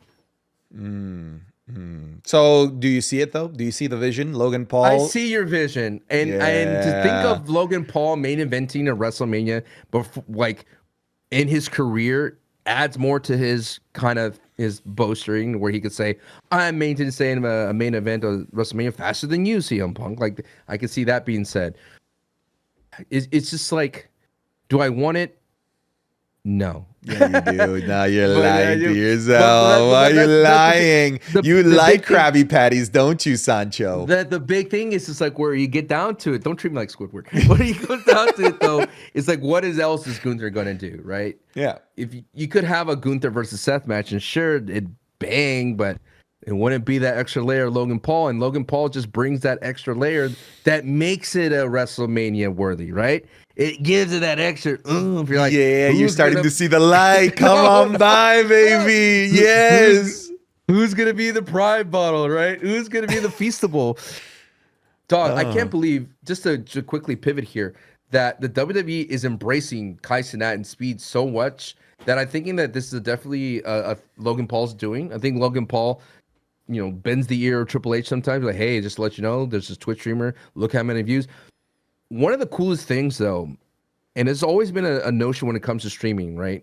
When you get into this world where people go like, oh, dude, you don't look at your view counts. Like, look, 100 people is X amount of people is a stadium or an arena. Kai Cenat has been streaming to hundreds of thousands of people, right? Insane numbers. But I bet he never felt feeling 50,000 or 20,000 or 13,000 people, which would be a low view number in his stream, right? Feeling that pop of walking out in that arena, on that ramp of 13,000 people, and he got a great pop. You got a pop. He got a great pop. Bigger pop than Santos Escobar has ever gotten, right. That's for sure. Right. So imagine he now knows how it feels to make 13,000 people in person get hype. And at that moment, I would be like, 100,000 people online. Now what's it feel like when you're at WrestleMania when there's like 50, 60,000 people and you could get a pop like that? It's going to be interesting with the journey or the plans for the WWE and Kai Cenat and Speed. Truthfully, it's just a demographic push. It's like, all right, we got to get younger. We got to get younger. Where are the people? Where are the people watching? Are they on TV? No. Are they on Netflix? Not so much. Where are they? They're on Twitch and YouTube. They are watching these two gentlemen do their thing. Why not we bring them in the fold? I know there's a lot of people like, oh, they're going to ruin surprises backstage. They're going to ruin this. Just stay off social media, man. Saturday morning comes around, stay off of social media. Don't go on your Twitter. Don't go on YouTube. Don't go anywhere. Just wait for the Royal Rumble because most likely you're going to get things spoiled if you go to Kai Cenat and Speed's streams. Agreed. Yeah, I think there's some people that like don't understand just how much of a cultural impact Kai Cenat and in Speed can have. I've said this before in my YouTube videos. Like, if these guys came up with a new word on their stream, it becomes a word in the culture of middle schoolers and high schoolers by the end of the day. That is the type of influence that they have amongst the youth around the world. You see I Show Speed stream in the middle of New York. Okay, sure, he gets swarmed. But then he goes to Santiago de Chile, does the same thing, and gets swarmed. He is worldwide. He has a reach that is unfathomable to people like Sancho and I. We are dirt compared to somebody like I Show Speed and compared to Kai Cenat. Their reach is insane. And like you mentioned, their reach is predominantly in kids, the under 18 demographic, which, from an advertising point of view for the WWE isn't the most valuable, but they're the most valuable 5 years down the line. 10 years down the line. If you can convert them into lifelong wrestling fans, then you are refilling your pool of wrestling fans that could prop up your company from a financial point of view down the line. So it is important to be young and to replenish, like I said, the fan base with new, younger eyes. And that's where they are. They are in I Show Speeds and Kai Cenat's stream. That's where they congregate. It's going to be great. And what's good is that Speed respects the business. And Kai Cenat respects the business. I mean, Kai Cenat had John Cena. Yeah. I mean, there is a through line, is what I'm trying to say with Kai Cenat. It's not just like let's just go ahead and grab this random guy. He has John Cena in his back pocket as well. So it's gonna be cool, man. And what I'm gonna do is definitely watch the Royal Rumble, and then go back and check out their stream to see if I agree. I think there's any kind of fun little moments, and because they had that one moment where Speed was barking at Dominic Mysterio. Oh, I want him to bark at Braun Breaker. Oh, I want them to bark with each other. yeah, go back and forth. What blows my mind is this would never happen under Vince McMahon. Never. Vince was married to the idea of only mainstream celebs, right? If you aren't a talk show host on TV, if you aren't a movie star, you have no value to bring. That's why they basically buried Zack Ryder when he found fame online. They're like, that's not real. Those aren't real eyeballs that matter. But now they understand, like, the medium has changed, and they're always trailblazers and trendsetters. Like, for example, this deal on Netflix, like, that's a huge pivot away from the traditional norms of being in the airwaves of television. So if they're willing to make a risk like that to go to Netflix and fundamentally like complete a paradigm shift of how wrestling is consumed, then teaming up with the Kais and Speeds of the world, not only does it seem obvious, but it now seems easy. Like, just imagine XQC next. John Cena, the Undertaker. Don't do that. XQC is actually a cool guy, man. He's very chill. I met him at parties most of the time. But it's Sancho. He's a different kind of cat, brother. I'm sure. He works himself to the bone. It's interesting to never, it's interesting to be around such other influencers of that level and just see them not when the camera's on, Just function in life. You are very jovial. You're like a golden retriever off camera. I'm a golden retriever all the time. No. What do you mean on camera? You think, what am I here? What am I? Nah, I don't know here, dude. You came in here like such on a downbeat with Saturday Night Main Event. You're like a little French bulldog, dude, Jordynne Grace signs with the WWE officially, as reported by Fightful Select. Yeah, you gotta get that in there. I'm not. We're not getting in trouble. We're not gonna. Whoa! We didn't break it. Okay, chill. We don't want any drama here, brother. We're just here. Chill, Sean. Chill. So Jordynne Grace signs with the WWE, and I feel like it's like the most duh thing on the planet. Like, of course, she was always going to sign with the WWE, but this to me is the first example of the fruits of the labor of the WWE and TNA partnership, where WWE, I'm assuming, didn't need to get into a bidding war with Tony Khan to grab the talents of the most sought after free agent in the business right now in Jordynne Grace, who never felt like a free agent because it always felt like a foregone conclusion that, you're done with TNA. The natural thing is WWE. That right there is the power of this deal, in my opinion. And she should be in the Rumble, and she should have a great showing in the Rumble. I wouldn't hate it if she won the Rumble. I just don't see it. And she should be going to the main roster. She should not be going to NXT. Jordynne Grace, I think, comes out at 1. That'd be sick. She gets the Iron Woman run. I pick Liv Morgan as Iron Woman. Maybe that's a good one. She pinned Bianca and Naomi, bro, in 2 days, in like 3 days. That's crazy. Yeah, but the Bianca roll up, everyone gets a Bianca roll up. Like, it feels like if I was Bianca Belair, I would probably work on that. How many Bianca roll ups do you have? There's at least 10. You don't have any Bianca roll ups. At this point, anyone could roll up Bianca Belair. It feels like WWE that's like her only weakness. Like, it's the most dangerous move in the game, brother. Most dangerous. Put it on the apron, then it's the hardest. Roll up on the apron. Oof. That's the hardest roll up. The hardest roll up. That's a rope break, brother. I think of Jordynne Grace is gonna do great things. I just wish she debuted in Austin, Texas. Why? Austin, Texas is her hometown. Oh, I didn't know that. She's from Austin, and it would have been a great part to put her in that segment when all the ladies declared for the Royal Rumble at once. Remember they're all sitting in the ring. And and then they had the 6-woman tag. Jordynne Grace would have been a great person just to roll up at the. It's just that they've spoiled every other surprise. They got to keep something for the Rumble. They already spoiled Charlotte.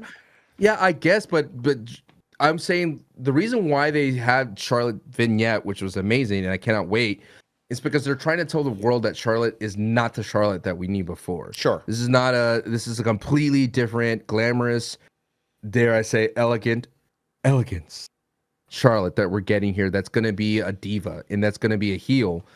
Very it kind of reminds me of her dad a lot, with the yachts and all that, kind of the private jet planes, more so than ever. So I just wish that we got that, like, hey, this person, like Penta, Jordynne Grace is coming and she's going to enter the Royal Rumble. I think that would speak volumes more to the casual fan. We nerds love Jordynne Grace because she's a TNA champion. But I think if I was a casual fan, I'd be like, who the hell is this person? I wish the WWE would build her up a little bit more than rather her just appear. So that's why I think they're going to give her like the number 1 spot, the number 2 spot, let all the commentators talk about her. That's talk fair. About her accolades, I can see that. Get her a lot in the ring, stare down, things of that sort. Let her be the little muscle mommy that she is. Get the work in there and do her work, man. You heard it from Sancho. Let her be the muscle mommy. Sancho approved. Rhea could be the mommy and let her be the muscle mommy. Fair enough. No, I'm excited for Jordynne Grace. She could out squat you easy, brother. Why are you trying to put me into this conversation?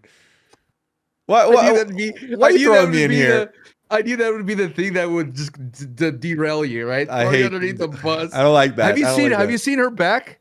Yeah, man, it's impressive. She's got a big wide ass back.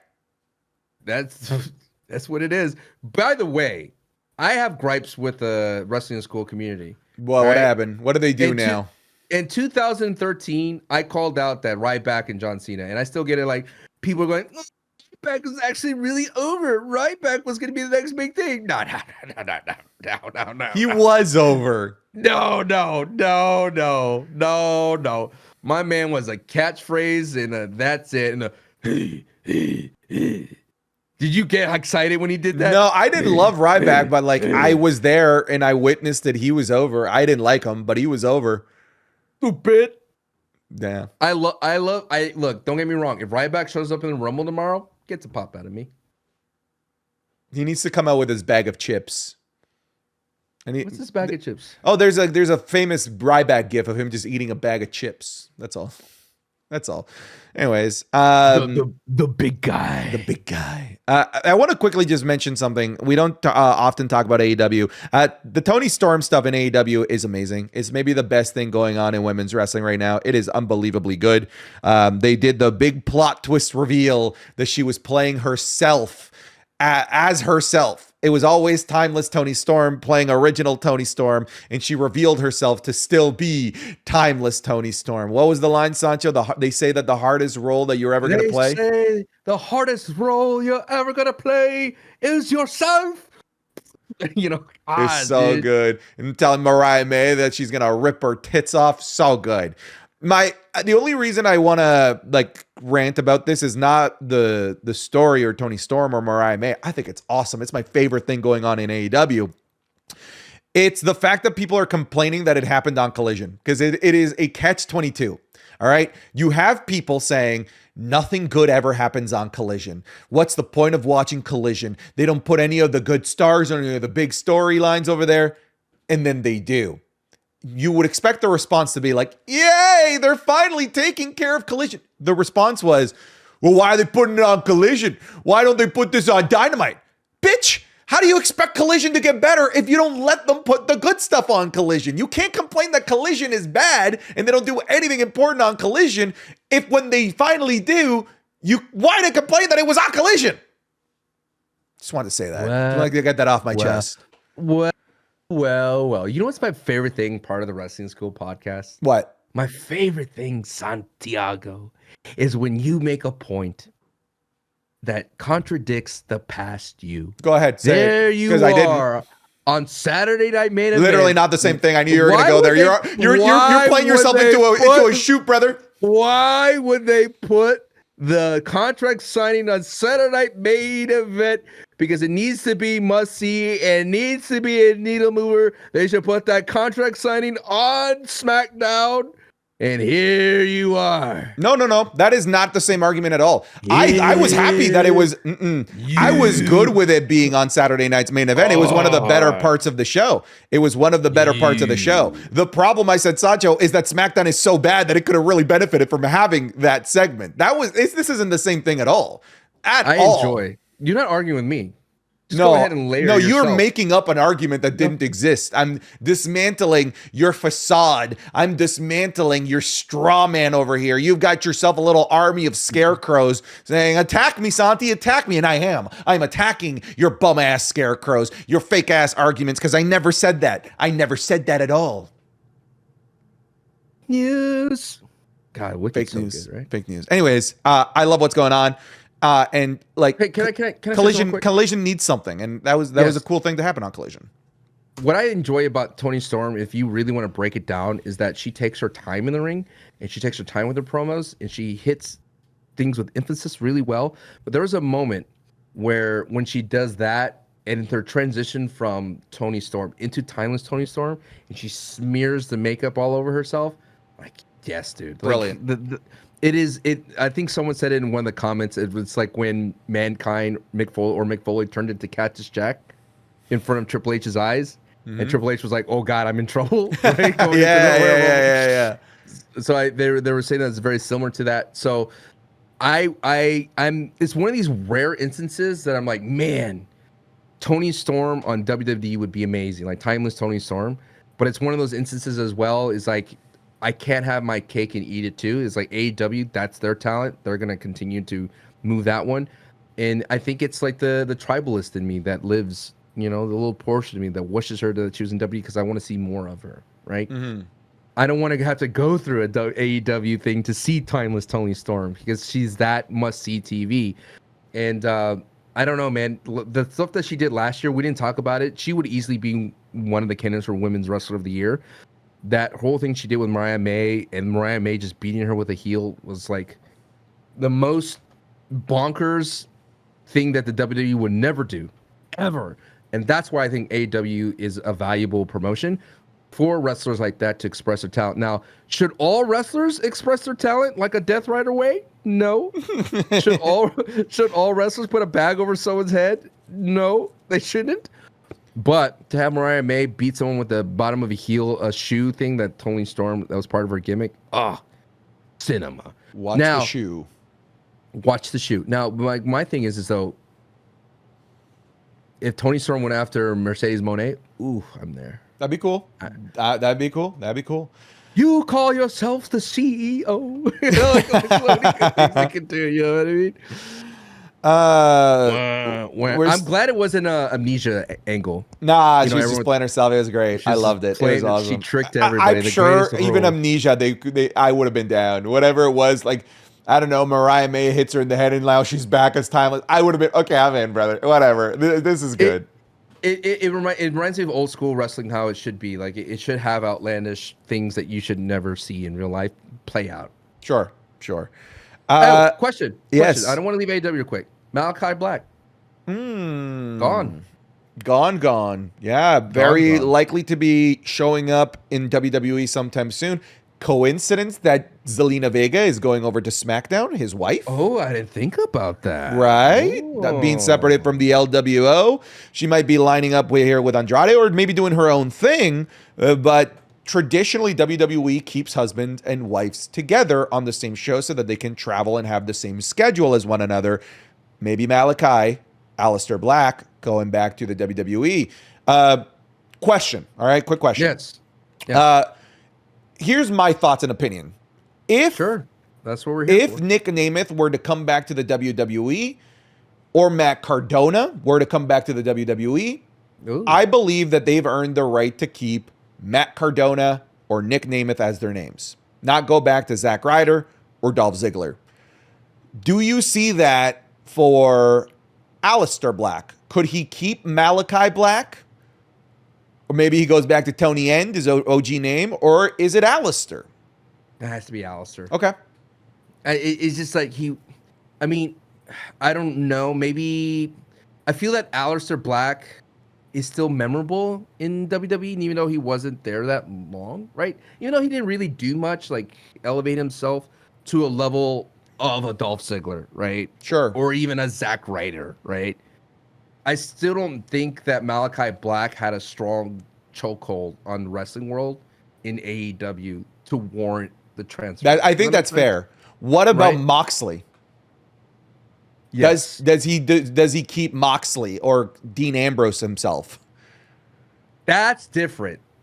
That is a tough cookie. It's a tough cookie. There's so much history in WWE with the name Dean Ambrose because of the Shield. Yes, and the stories, the stories are so strong. Now you could have it where you could go like, I've been always known as Dean Ambrose here. I'm Dean Ambrose in your mind, in your world. I was a Dean Ambrose guy in the Shield, but I'm here to tell you, I'm John Moxley. Then you could keep John Moxley, sure, because you have to find a way to bury Dean Ambrose. But I don't know, dude. There's so much juice left in that rock of the Shield and Dean Ambrose that we have left to crack. And the way he left the WWE felt as if it's a lot of, it wasn't finished, dude. Yeah, it was the time where like they were just letting people go in the middle of storylines and feuds because they were building him up. If you remember, he was looking like the Far Cry 5 villain, kind of like the cult leader, and then fired before he could even debut it on TV. You're talking about Malachi. So yeah, I'm talking about Malachi now. Yeah. He had these kind of glasses, and he had the black suit, and he had the slick back hair, and he looked like he was recruiting people. I think there's so many good things. I think it's, this is not an AEW WWE thing. I think it's great that there's a place for Aleister Black to go. If he's hit a dead end, he hit a dead end in WWE, right? goes to AEW, hits a dead end there, he go back to WWE and vice versa. It's good that the options are there, right? Good that their options are there. I'm hoping that Zelina does go after Chelsea Green, though. I agree. Dude, their promos would be great. Zelina on the mic is so good. I'd rather have Zelina Vega beat Chelsea than Michin. I feel that. I can co-sign that. Look, we finally agreed on something. It took us an hour and 38 minutes. Oh, come on. We always agree. We agree that this is the best wrestling podcast on the planet. That is true. The coolest. The coolest. Simply the coolest. Chris Van Vliet, number one. Yeah. Untouchable. Hard. But is he as cool? That's different. We're not trying to be the best. We're trying to be the coolest. We're the coolest. That's it. He could be the best. He's kind of cool. He is kind of cool. I mean, the dude he's pretty cool. He's pretty cool. He took an impaler from Gangrel and survived. That's fair. That's fair. That would kill a man. That's if true. They took an impaler. Yes. There it is. Hour 40. We've got our Bane impressions. Okay, I'm very curious as to where we lie here. You did it earlier. I did do it really early on. You're right. You did. I wanted to do something that I'm calling the New Day temperature check, ladies and gentlemen. Ooh, the new day temperature check. New day temperature check. New day temperature check. You said I wasn't going to do it, and I did. You did do it. Day temperature check. Yeah, he told me he was going to do this bit. I did. And I told him you won't, and then he did. How are we feeling about the New Day after their heel turn and what they've been doing over the last couple of weeks on Monday Night Raw? Because I'm going to be honest with you, it feels like they keep poking at the same button, the same area, and it's entertaining. I laugh out loud every time when the heels like Pete Dunne and Ludwig Kaiser, even they're disgusted by them, but they'd already done it with Dominic. I laughed when Xavier Woods' family turned on him and said New Day sucks, but they'd already done it with Kofi's mom. I feel, Sancho, even though I'm entertained by it, that they keep taking sideways steps instead of taking forward steps after they laid a great foundation for what should be an awesome heel run after what they did to Big E. Instead of building on it and moving forward and building up, they just sort of keep building on a foundation of like, we're the bad guys, everyone hates us, no one likes us, but that foundation is already set. It's already there. I wish I was seeing more from the New Day is all I'm saying, but like, it's tough because like I said, I'm entertained every time they're on screen. They're really fun. I like the gimmick. I like the bit. But it feels like they aren't capitalizing, I feel like is what I'm trying to say, that they aren't capitalizing off the back of what was one of the biggest climax moments of 2024. It was your number one moment of the year, wasn't it? Yes, it was. Yeah. Tis was. I don't think that WWE knew what they were going to get into. Like, they opened up Pandora's box, like, oh God, this thing has exploded. Everybody's talking about it on socials. So I don't know if they figured out what the follow-up was. It's clear to me they don't know where they're going to put the New Day, right? Who are they feuding with? They're feuding with everybody. They're feuding with the crowd. They're feuding with Ray. Ray is wearing New Day suck shirts. And then I put on the New Day suck shirts. And I thought, this color looks good on me. Eddie would have liked this color. Eddie would have liked this color. But I think like what's missing is their entire heel package. They don't have an entrance. They don't have a song, right? Just like things just to make them know that they're in a new era. Like, look at DIY on the other hand. They have a new song. They have a new vibe about them. They have a new wrestling style a little bit. New Day, they annoy more people. And what's funny is they always were annoying, but now they're the bad guys and they're annoying people. I think where you're at right now, Santi, is the WrestleMania, Road to WrestleMania, Royal Rumble, Purgatory place for New Day. They don't have a feud to go off of. And I think what they're waiting for is just John Cena to show up. Not to feud with them, just to say, like, you guys suck as well. I think that's where they're doing so they could go to further and further down the totem pole. John Cena should like you, right? He's the last bastion, I feel, that would enjoy you. No, it's Roman, right? We said we both agree that if Roman hates on you, that'd be so funny if Roman and Paul Heyman just like at the New Day, right? So I think what you're saying is you want to ask me what's the New Day temperature check? Yeah, it is lukewarm. Lukewarm because I know what the potential is there for, and it's not their fault that they haven't been booked into something. I mean, they wrestle well in the ring.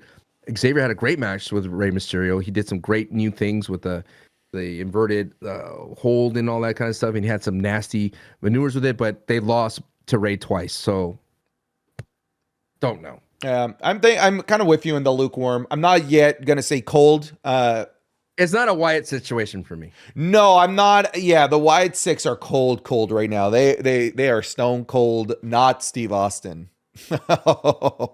More like Rick Austin. Yeah. I just want to see more, but you're right. We're in this weird period, the Royal Rumble, and they aren't the only ones in a weird purgatory. We're seeing the IC Championship for both the men's and the women's in this kind of like weird standstill space as we wait for the fallout of the Royal Rumble. If we don't see movements forward for the New Day after the Rumble, I feel like we should start maybe raising some red flags, like what's going on here?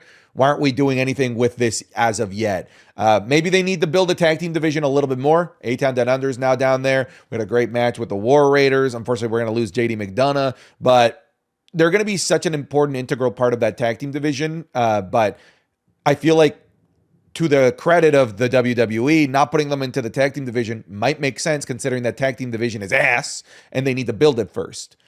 And I feel like it would work better if the New Day gets inserted into a built tag team division as they are instead of trying to use them to build it. Sancho West, wrestling's cool. Do you feel like the mid-card could have benefited from qualifier matches for the Royal Rumble like they used to? Like the mid-card, not the upper. Yeah, I like guess it goes more with what you were saying before, like getting more action on a week-to-week basis. I've always just found that those qualifiers for like who gets to the Rumble are like foregone conclusions. Like, like I know who's winning. There's never any drama to them, but it is more action. Sure, why not? Well, to give like Xavier or Kofi someone to wrestle, like a Tozawa, right? And have him beat Tozawa to get in. Like you don't know if to, it's just things like that. I feel that is what I mean. Like I don't need CM Punk to wrestle to get in, right? He's in, but like the Andrades, the Xavier's, those are like maybe have an NXT guy on the main roster trying to qualify. That'd be kind of cool.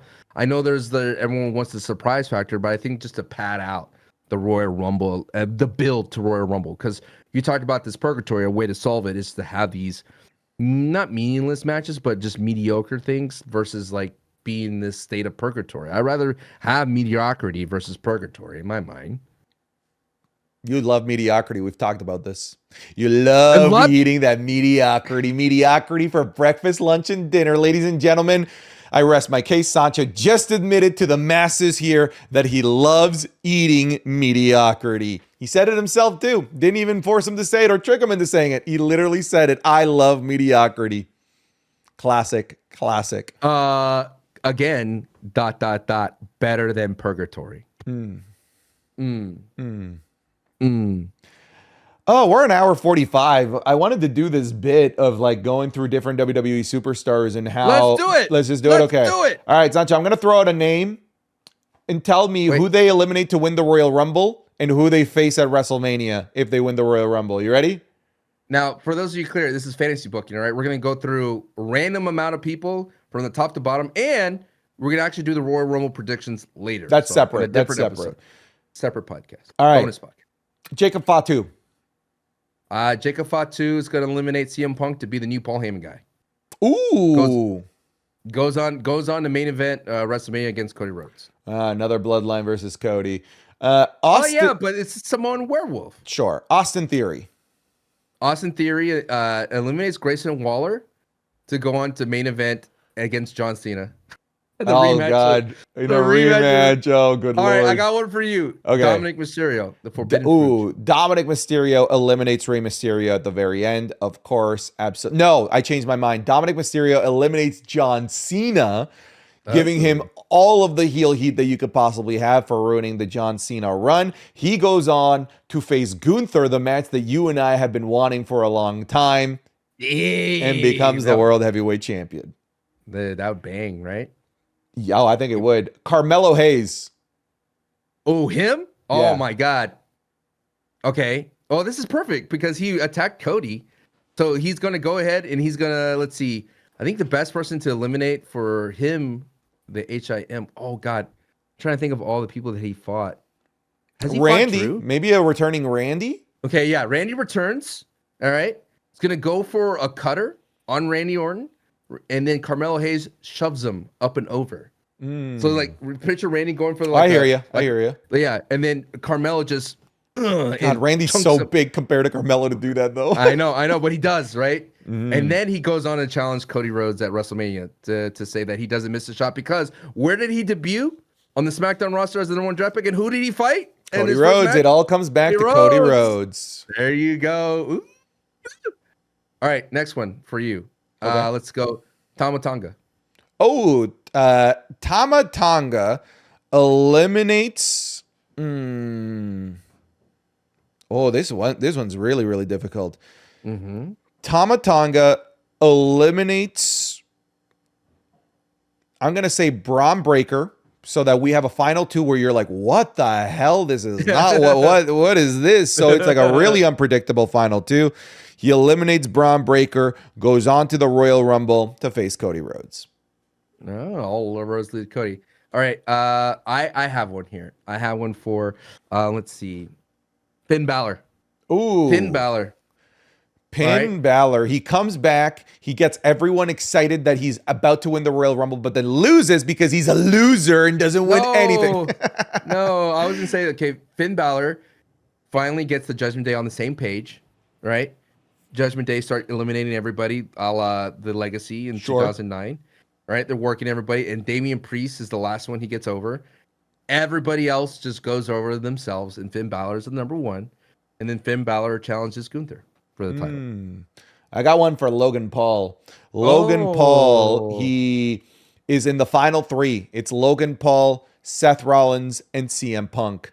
And CM Punk and Seth Rollins completely ignore Logan Paul because they just hate each other so much. They're at the point where they're choking each other on the apron, and Logan Paul, because he works smarter, not harder, as he's been saying, eliminates both of them in one fell swoop, continuing the narrative that he's smarter than everybody and he has to do the least amount of work to get the biggest amount of rewards, going on to WrestleMania to face against Gunther. Dude, that's a way for Seth Rollins and Logan and Gunther. Sure. Right? Sure. Logan has to be at the table, right? Sure. You disgust. All right, okay. Let's get into like legit people that might win. Drew McIntyre. If he wins, you got one? Go. I think Drew McIntyre is going to last person. He's going to eliminate CM Punk, right? Ooh, I was going to say Roman. Ooh, but he said he's not making a message to Roman. He's a message for CM Punk. Yeah.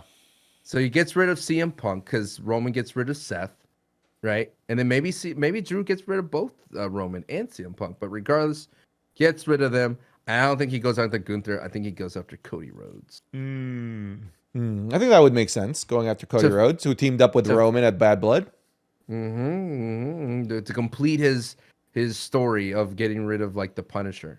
What did you have for Drew? You like that one? Honestly, pretty much identical, except it was defeating and throwing Roman Reigns over the top rope. Do you feel that this belt, like let's say 95% of the roster, if they win, is Gunther? The path goes to Gunther? 95 of them, yeah, because there's only a very elite bunch where it's like believable for them to go after Cody. Like very, very like small number of people where you're like, yeah, that's Cody's main event. Because that's the main event isn't the Royal Rumble winners, it's Cody's main event. So you need to be a really worthy Royal Rumble winner to be worthy of being in Cody's main event. Meanwhile, I feel like the threshold is much lower to be Gunther's matchup. Right. So CM Punk, Roman, Drew. Maybe Seth if you want to. Maybe, and that's debatable, honestly. Cena. I feel like Cena, Cena versus Cody is totally plausible as well. It's a big rumor. It's a big rumor that was the match. So John Cena, Roman, CM Punk, Drew would be the final four in John Cena's Royal Rumble win. All right. And here's what I think what happens. John Cena gets rid of all three to solidify himself, to build himself up to be the guy to go after Cody. Because that's the only way which would be a. I'm sorry, Henry. I know I'm getting you going here. People would be like, "Oh my God, John Cena's back as the golden shovel, right? Burying everybody, right, to get to what he wants." But I think it'd be different to see. Imagine the final four. Cena just getting rid of like every big head, right? One, oh my God. Because when he does it the first one, like he's going to do it. You would start to believe John's going to do it. Then he does it against He takes out Drew, like, oh my God. John Cena's really going to do it. And the last person he gets rid of is CM Punk. And what if he gets rid of all of them, but we didn't realize that Dominic Mysterio was also there the whole time? And then Dominic turns almost, that's the play, man. That's the play. Dude, Dom and Gunther, people would hate on it, but I loved it. Good Mania. I loved when they were facing off against each other, and people were behind Dom on that. And remember, Dom stepped up to the plate when Gunther's like, "Which one of you from the Judgment Day is gonna face me?" And Dom stepped up. But they have to go. They have to go all out. They got to give Dom like the biggest low rider interest. And I'm telling you, if Dom faces Gunther at Mania, he is a baby face going into that match, 100%. You're speaking beautiful things into my ear, brother. And then I saw my son go up against Gunther, and I thought, man, Eddie would like to be here. Oh. If Eddie was beside me right now, we'd both be proud of our son. If there was a way, I bet you Eddie and Ray they are his papas. Yes. They're his papas. All right, man. Let's bring it home. Shall we do new heat order? Let's do the new heat order, folks. The greatest segment ever. If you're new to the show, the new heat order is all the pizzazz and fun to figure out who is the wrestler that has been giving us the excitement, the buzz.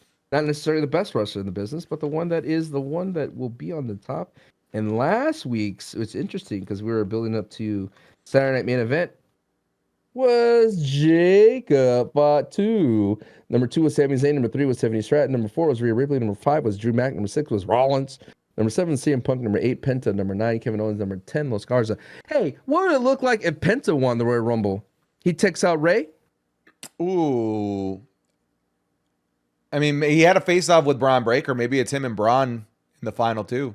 Aren't you hyped that the crowd understands what to do when he does? Yes. Dude, that made me so happy that he doesn't have to say it. He just has to mimic it. Oh. No, stop. I blocked you. And then Penta came over wearing the LWO colors. And I gotta say, he's a great luchador. I'm gonna go down the stare downs. You're gonna have Ray and Penta. You're gonna have Jacob Fatu and Roman. I think Jacob Fatu makes it the top 10. Jacob Fatu is gonna be booked like Brock Lesnar, and he's gonna eliminate probably 10 people in the Rumble. Yeah, I booked Jacob Fatu in my predictions to be the guy that gets the most eliminations this Rumble. Ooh. We'll see. Who's the Iron Man? Well, why don't we save this for our predictions video? Oh, we didn't do the fantasy booking for the ladies. Come on, man. A quick lady check, dude. Come on. All right. You want to get out the door? Come on in. We're like 2 hours in, brother. The people want this, brother. All right, fine. Okay, this or a new heat order? I'm not. You can't do this. I'm picking both. All right. Fine. Chelsea Green in the Rumble. Oh, she eliminates Piper Niven.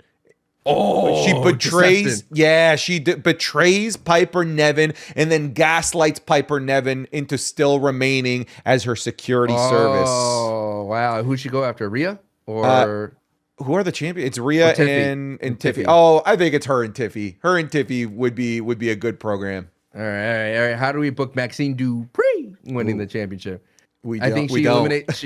No, we do. She eliminates Charlotte Flair. That has to be the big thing. Like all of a sudden, it's a surprise. It's like the Santino type of vibe, right? Okay.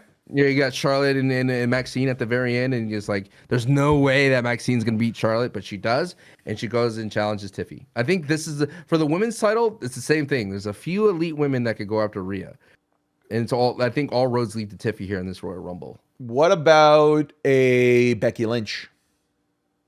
See, that's gonna be my main one for the prediction. Becky Lynch is definitely I think she's gonna win. She's gonna outlast.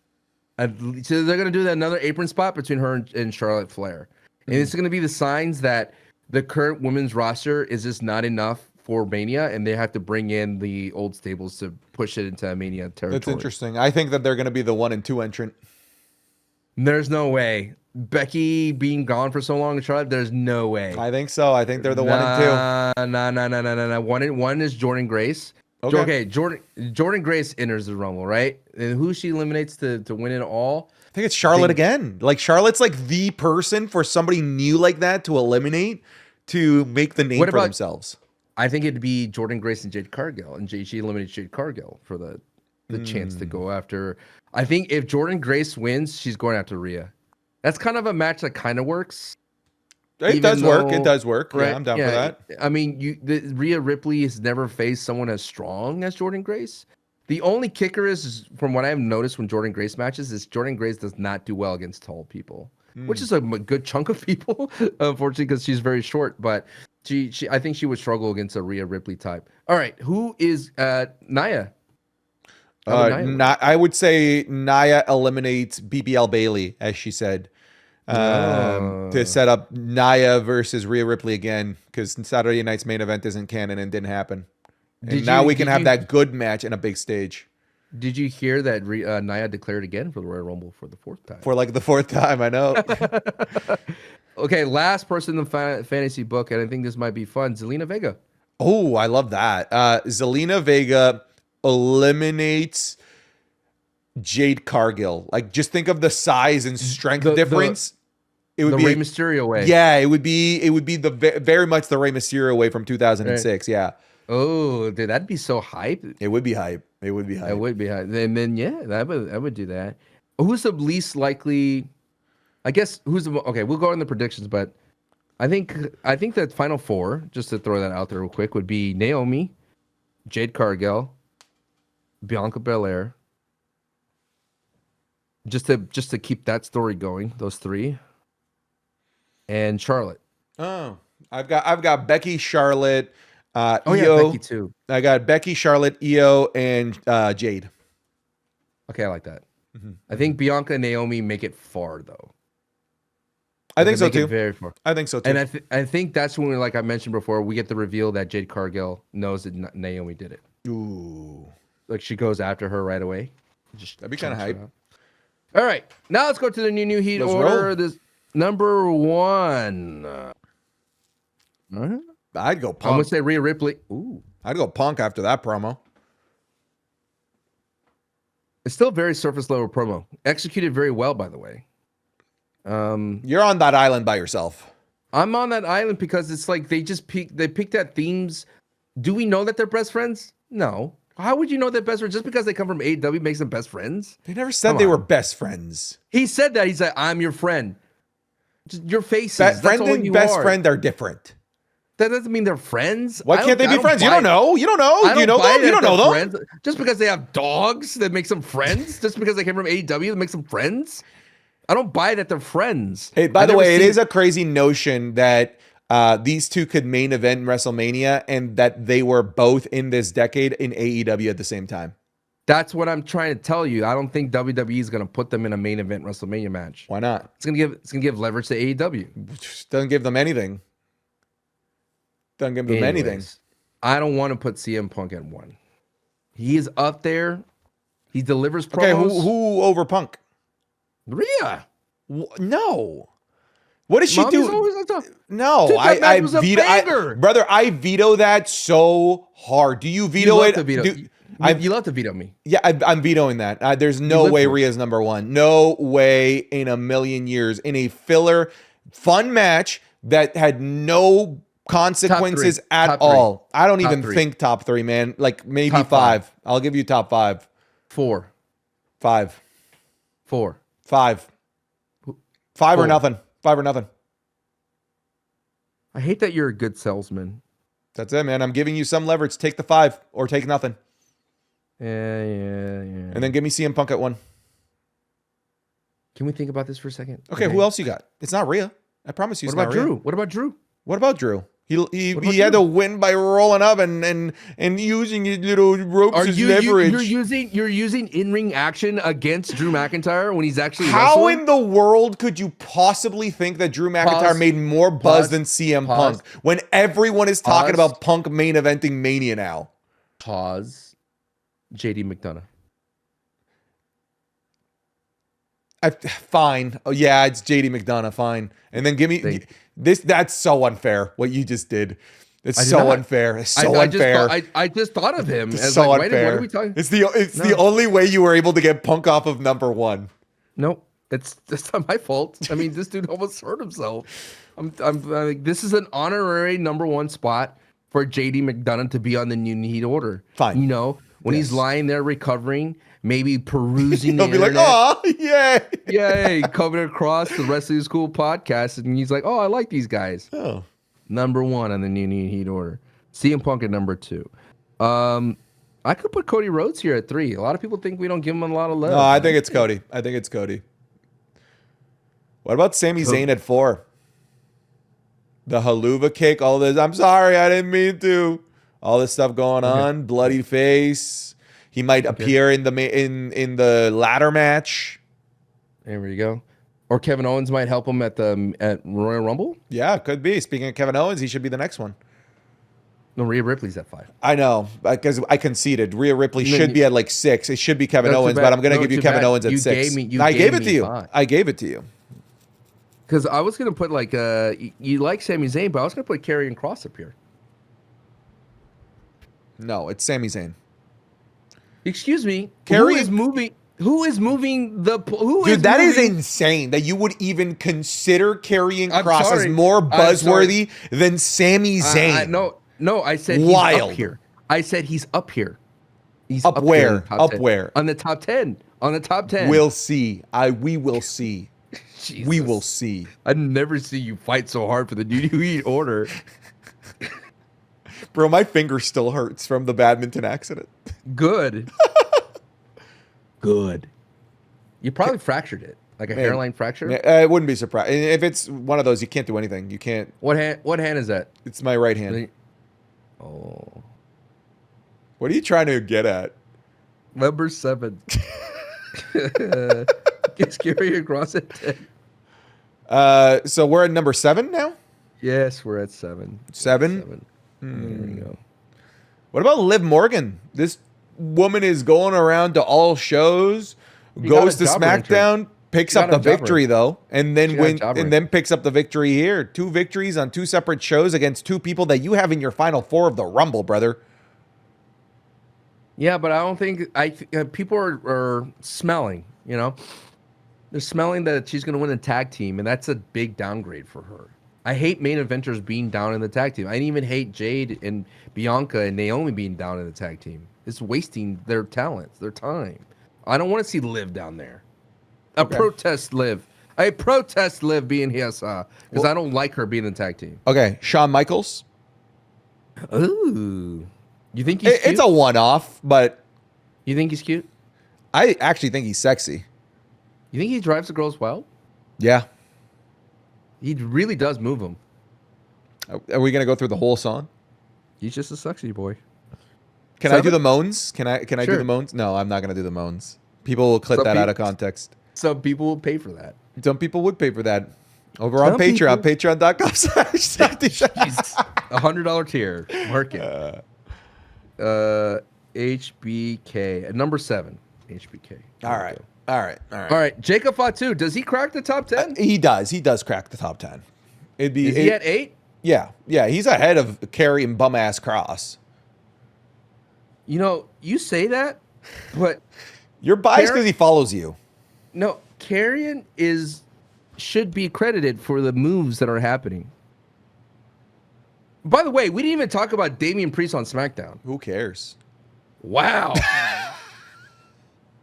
Jesus.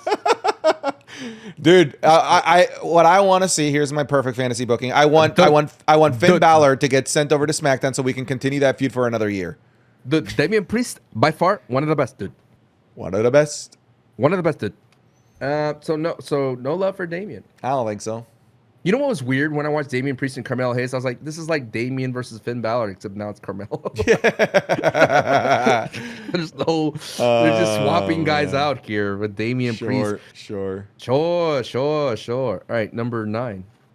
Charlotte? Maybe Pretty Deadly? Oh, I love the Pretty Deadly pick. I think it's Pretty Deadly. Okay. They had a great match. You know what? We'll talk about this more in Royal Rumble predictions. I'm not excited for Motor City Machine Guns versus DIY. Oh, you're crazy. That match, like story-wise, they haven't really done a great job, but like best 2 out of 3 falls, I think it's gonna be crazy. I think it could be a match of the night contender or match of the year. I'll explain my reasons. I can't spell Charlotte. Charlotte.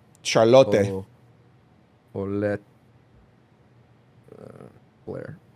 Sometimes when I'm struggling to spell things, I phonetically sound them out in Spanish in my head. So like if I'm having trouble spelling Charlotte, I would say Charlotte. There you go. There's your new Heat order. Number 10, Charlotte Flair. Charlotte. Number 9, Pretty Deadly. Number 8, Jacob Charlotte. Charlotte. Dude, stop with the brain rot. I don't need more brain rot from you. And now I'm gonna go. It is Charlotte. What is Charlotte? Charlotte. You think that's what Andrade? Yeah. Says? And this is my wife, Charlotte. He doesn't sound like Ray. He sounds like a little bit more. He's a little bit more up there. Number 8, Jacob Fatu. Number 7, HBK. Number 6, Kevin Owens. Number 5, Rhea Ripley. Number 4, Sami Zayn. Number 3, Cody Rhodes. Number 2, CM Punk. Number 1, JD McDonagh. You know what we didn't talk about? I think Kevin Owens is going to attack HBK at NXT. On NXT, you think he appears on Tuesday? Because it's in Atlanta. Kevin Owens is already in Atlanta. He's there. He was there for Raw, so maybe. You can't go into the Rumble looking weak, brother. Gotta look strong, brother. Maybe you might be onto something there. I love Sean because like Sean's like, you know what? I'm gonna hit this sweet chin music. I hate that the camera angle botched it though. I hate that. Like just keep it simple. Like let me see it. Don't cut to a different angle right before the impact. Let me see it all. All right. Well, let me see it all. Well, ladies and gentlemen, thank you so much for watching and or listening to this episode of the Wrestling is Cool podcast. As always, this podcast is on the airwaves to you thanks to the patrons. So a special extra thank you goes out to our $15 patrons who are the producers of the show, and they get their name read out here. So thank you to Sancho for president. FU Santi, I'm first now. Nick Harvey, first patron. Crazy Dude says bring back top 20. Aaron Garcia, Akai is gone. What's top 20? We never had a top 20. Did we have top 20? Did you have top 20? I don't think so. Did our new Heat order was 20? I think it was. It was 20. We're never doing that. 20. No, 10 is just fine. Yeah, perfect. Akai is gone. Alejandro, Alex Regal. Denied. Alex, all egos, all fine ass. Oh my God. Amir Crazy, Anita Max Win, Antony Arrogance, Ashley Reynolds, Asperlitz, Aussie King Slayer, Austin Baker, Authentic Chocolate, Aiden Sean, Bailey Saunders, Beckham Dragonov, Ben Farton, Barry, Be Hostile, Big Shy, Blast Pass, Brad, Brady Keaton, Brandon, Braden, Brian Ibarra, Bryce Burt, By the Eye of Agamotto, Caleb Lee, Caleb Williams, Callis Cavan, Cameron Noel, Cameron Talks WWE, Carlos Gonzalez, CB, Chargers and Cowboys suck ass, Bills better. Oh, join the club, buddy. We all suck ass. Chupapi, Chimchars Collectibles, Chris Butner Lucas, Chris Eric Clark Jr., Christian G, Christopher CM Puff, Colin O'Malley, Colin Rhodes, Conductor of the Pentatrain, Connor Williamson, Cool Whip, Dalton Dunbar, Dark Flame, Derek, Dixon Myaz, nice. Dixon Myaz, wow, both 2 straight. What are the chances, Sancho? The entire Myaz family is here, it seems. I have breaking news. Oh. Logan Paul and Jake Paul, March 21st, 27th on Max. Like a fight? Wow. That changes a lot of things. That's a big exhibition match. I guess they didn't land the Conor McGregor fight. I guess that was rumored. Logan Paul's not a full-timer. I guess not. Anyways, any more from the Maez family? No. Dom should win everything. Dom's Dirty Tendies, Dorian Best, Drake Hewley, Drew Baumgarn, Dumsky, Dylan Kana, El Jochi, El McNeese, Emmanuel Holmes, Aaron Thorne, Isach, Pookie Doogie, Suck a Wet Fart Chiefs, Fletcher Walpole, Floating, Forever Wrestling, Franklin L. Everett, Fumeless Poon at Noon, Game Escape, George Valdez, Gilbert Deans, GXA Man, Han Solo, Heartfelt, Hey Shakes, Hoodie Cam, Isaac McFlurry, Issa David, Jack Gibley, Jackson, Jacob Pena, Jacob Saffel, Jadishan, Jaden Davis, Jake Adams, Jake Chavoya, James Brian Balago, Jason De Dios, Javier Rodriguez, Jesse Guerrero, Jihi Ahihi, Joe Velez, Joe Romig, Jolly Green Giant, Jordan Lynch, Jordan Marte, Jas B, Jose Ceja, Jose Santi's cousin, Josh Sutton, Judson Daniels, Juicy, Justin Brooks, Justin Herbert, more like Bustbert. Nice. That's so bad. Justin Perkins, Caden Rivers, Caden Burgess, Kuwaiti Rick Boogs, Kyrie Lawrence, Leon, Let Me Boo You Out of the Building, Brother, Lil Shifu, Luke Parker, Luke Sika, Manly Man, Marnie YCSM, Matthew Dollar, Matthew Oberg, Matthew Watkins, Mekki, Michael Purnell, Miguel Paredes, Mikey Rada, Michael Harris, Mitchell X, Muhammad Albanai, Monte Moore, Nathaniel Stevenson, Nellen Zach, Nicholas Kyle, Nighthawk, Noah, Obi Nobi, Osama Awad, Pat R, Pat McMark, Paul Heyman Guy, Peter Novak,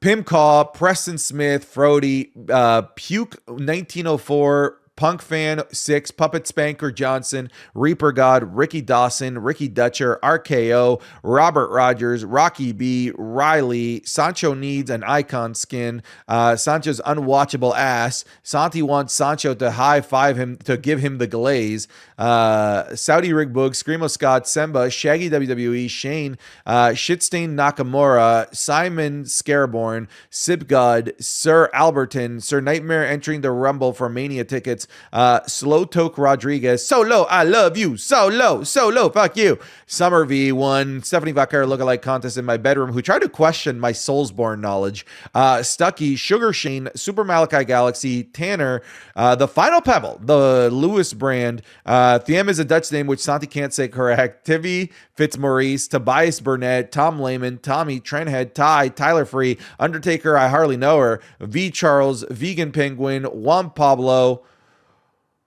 White Mexican, Whoa, Javier Izquierdo, Zach Zmira, Deadshot, Zach Griffin, Zach Butcher, Zay2K, Zergzito, and Lord BBNJ. Thank you all so very much, and very, very much we are grateful. I don't know what I'm saying here. Let's just end this episode. Thanks so much for listening to this episode of the Wrestling is Cool podcast. You folks take care, be wonderful people, and goodbye.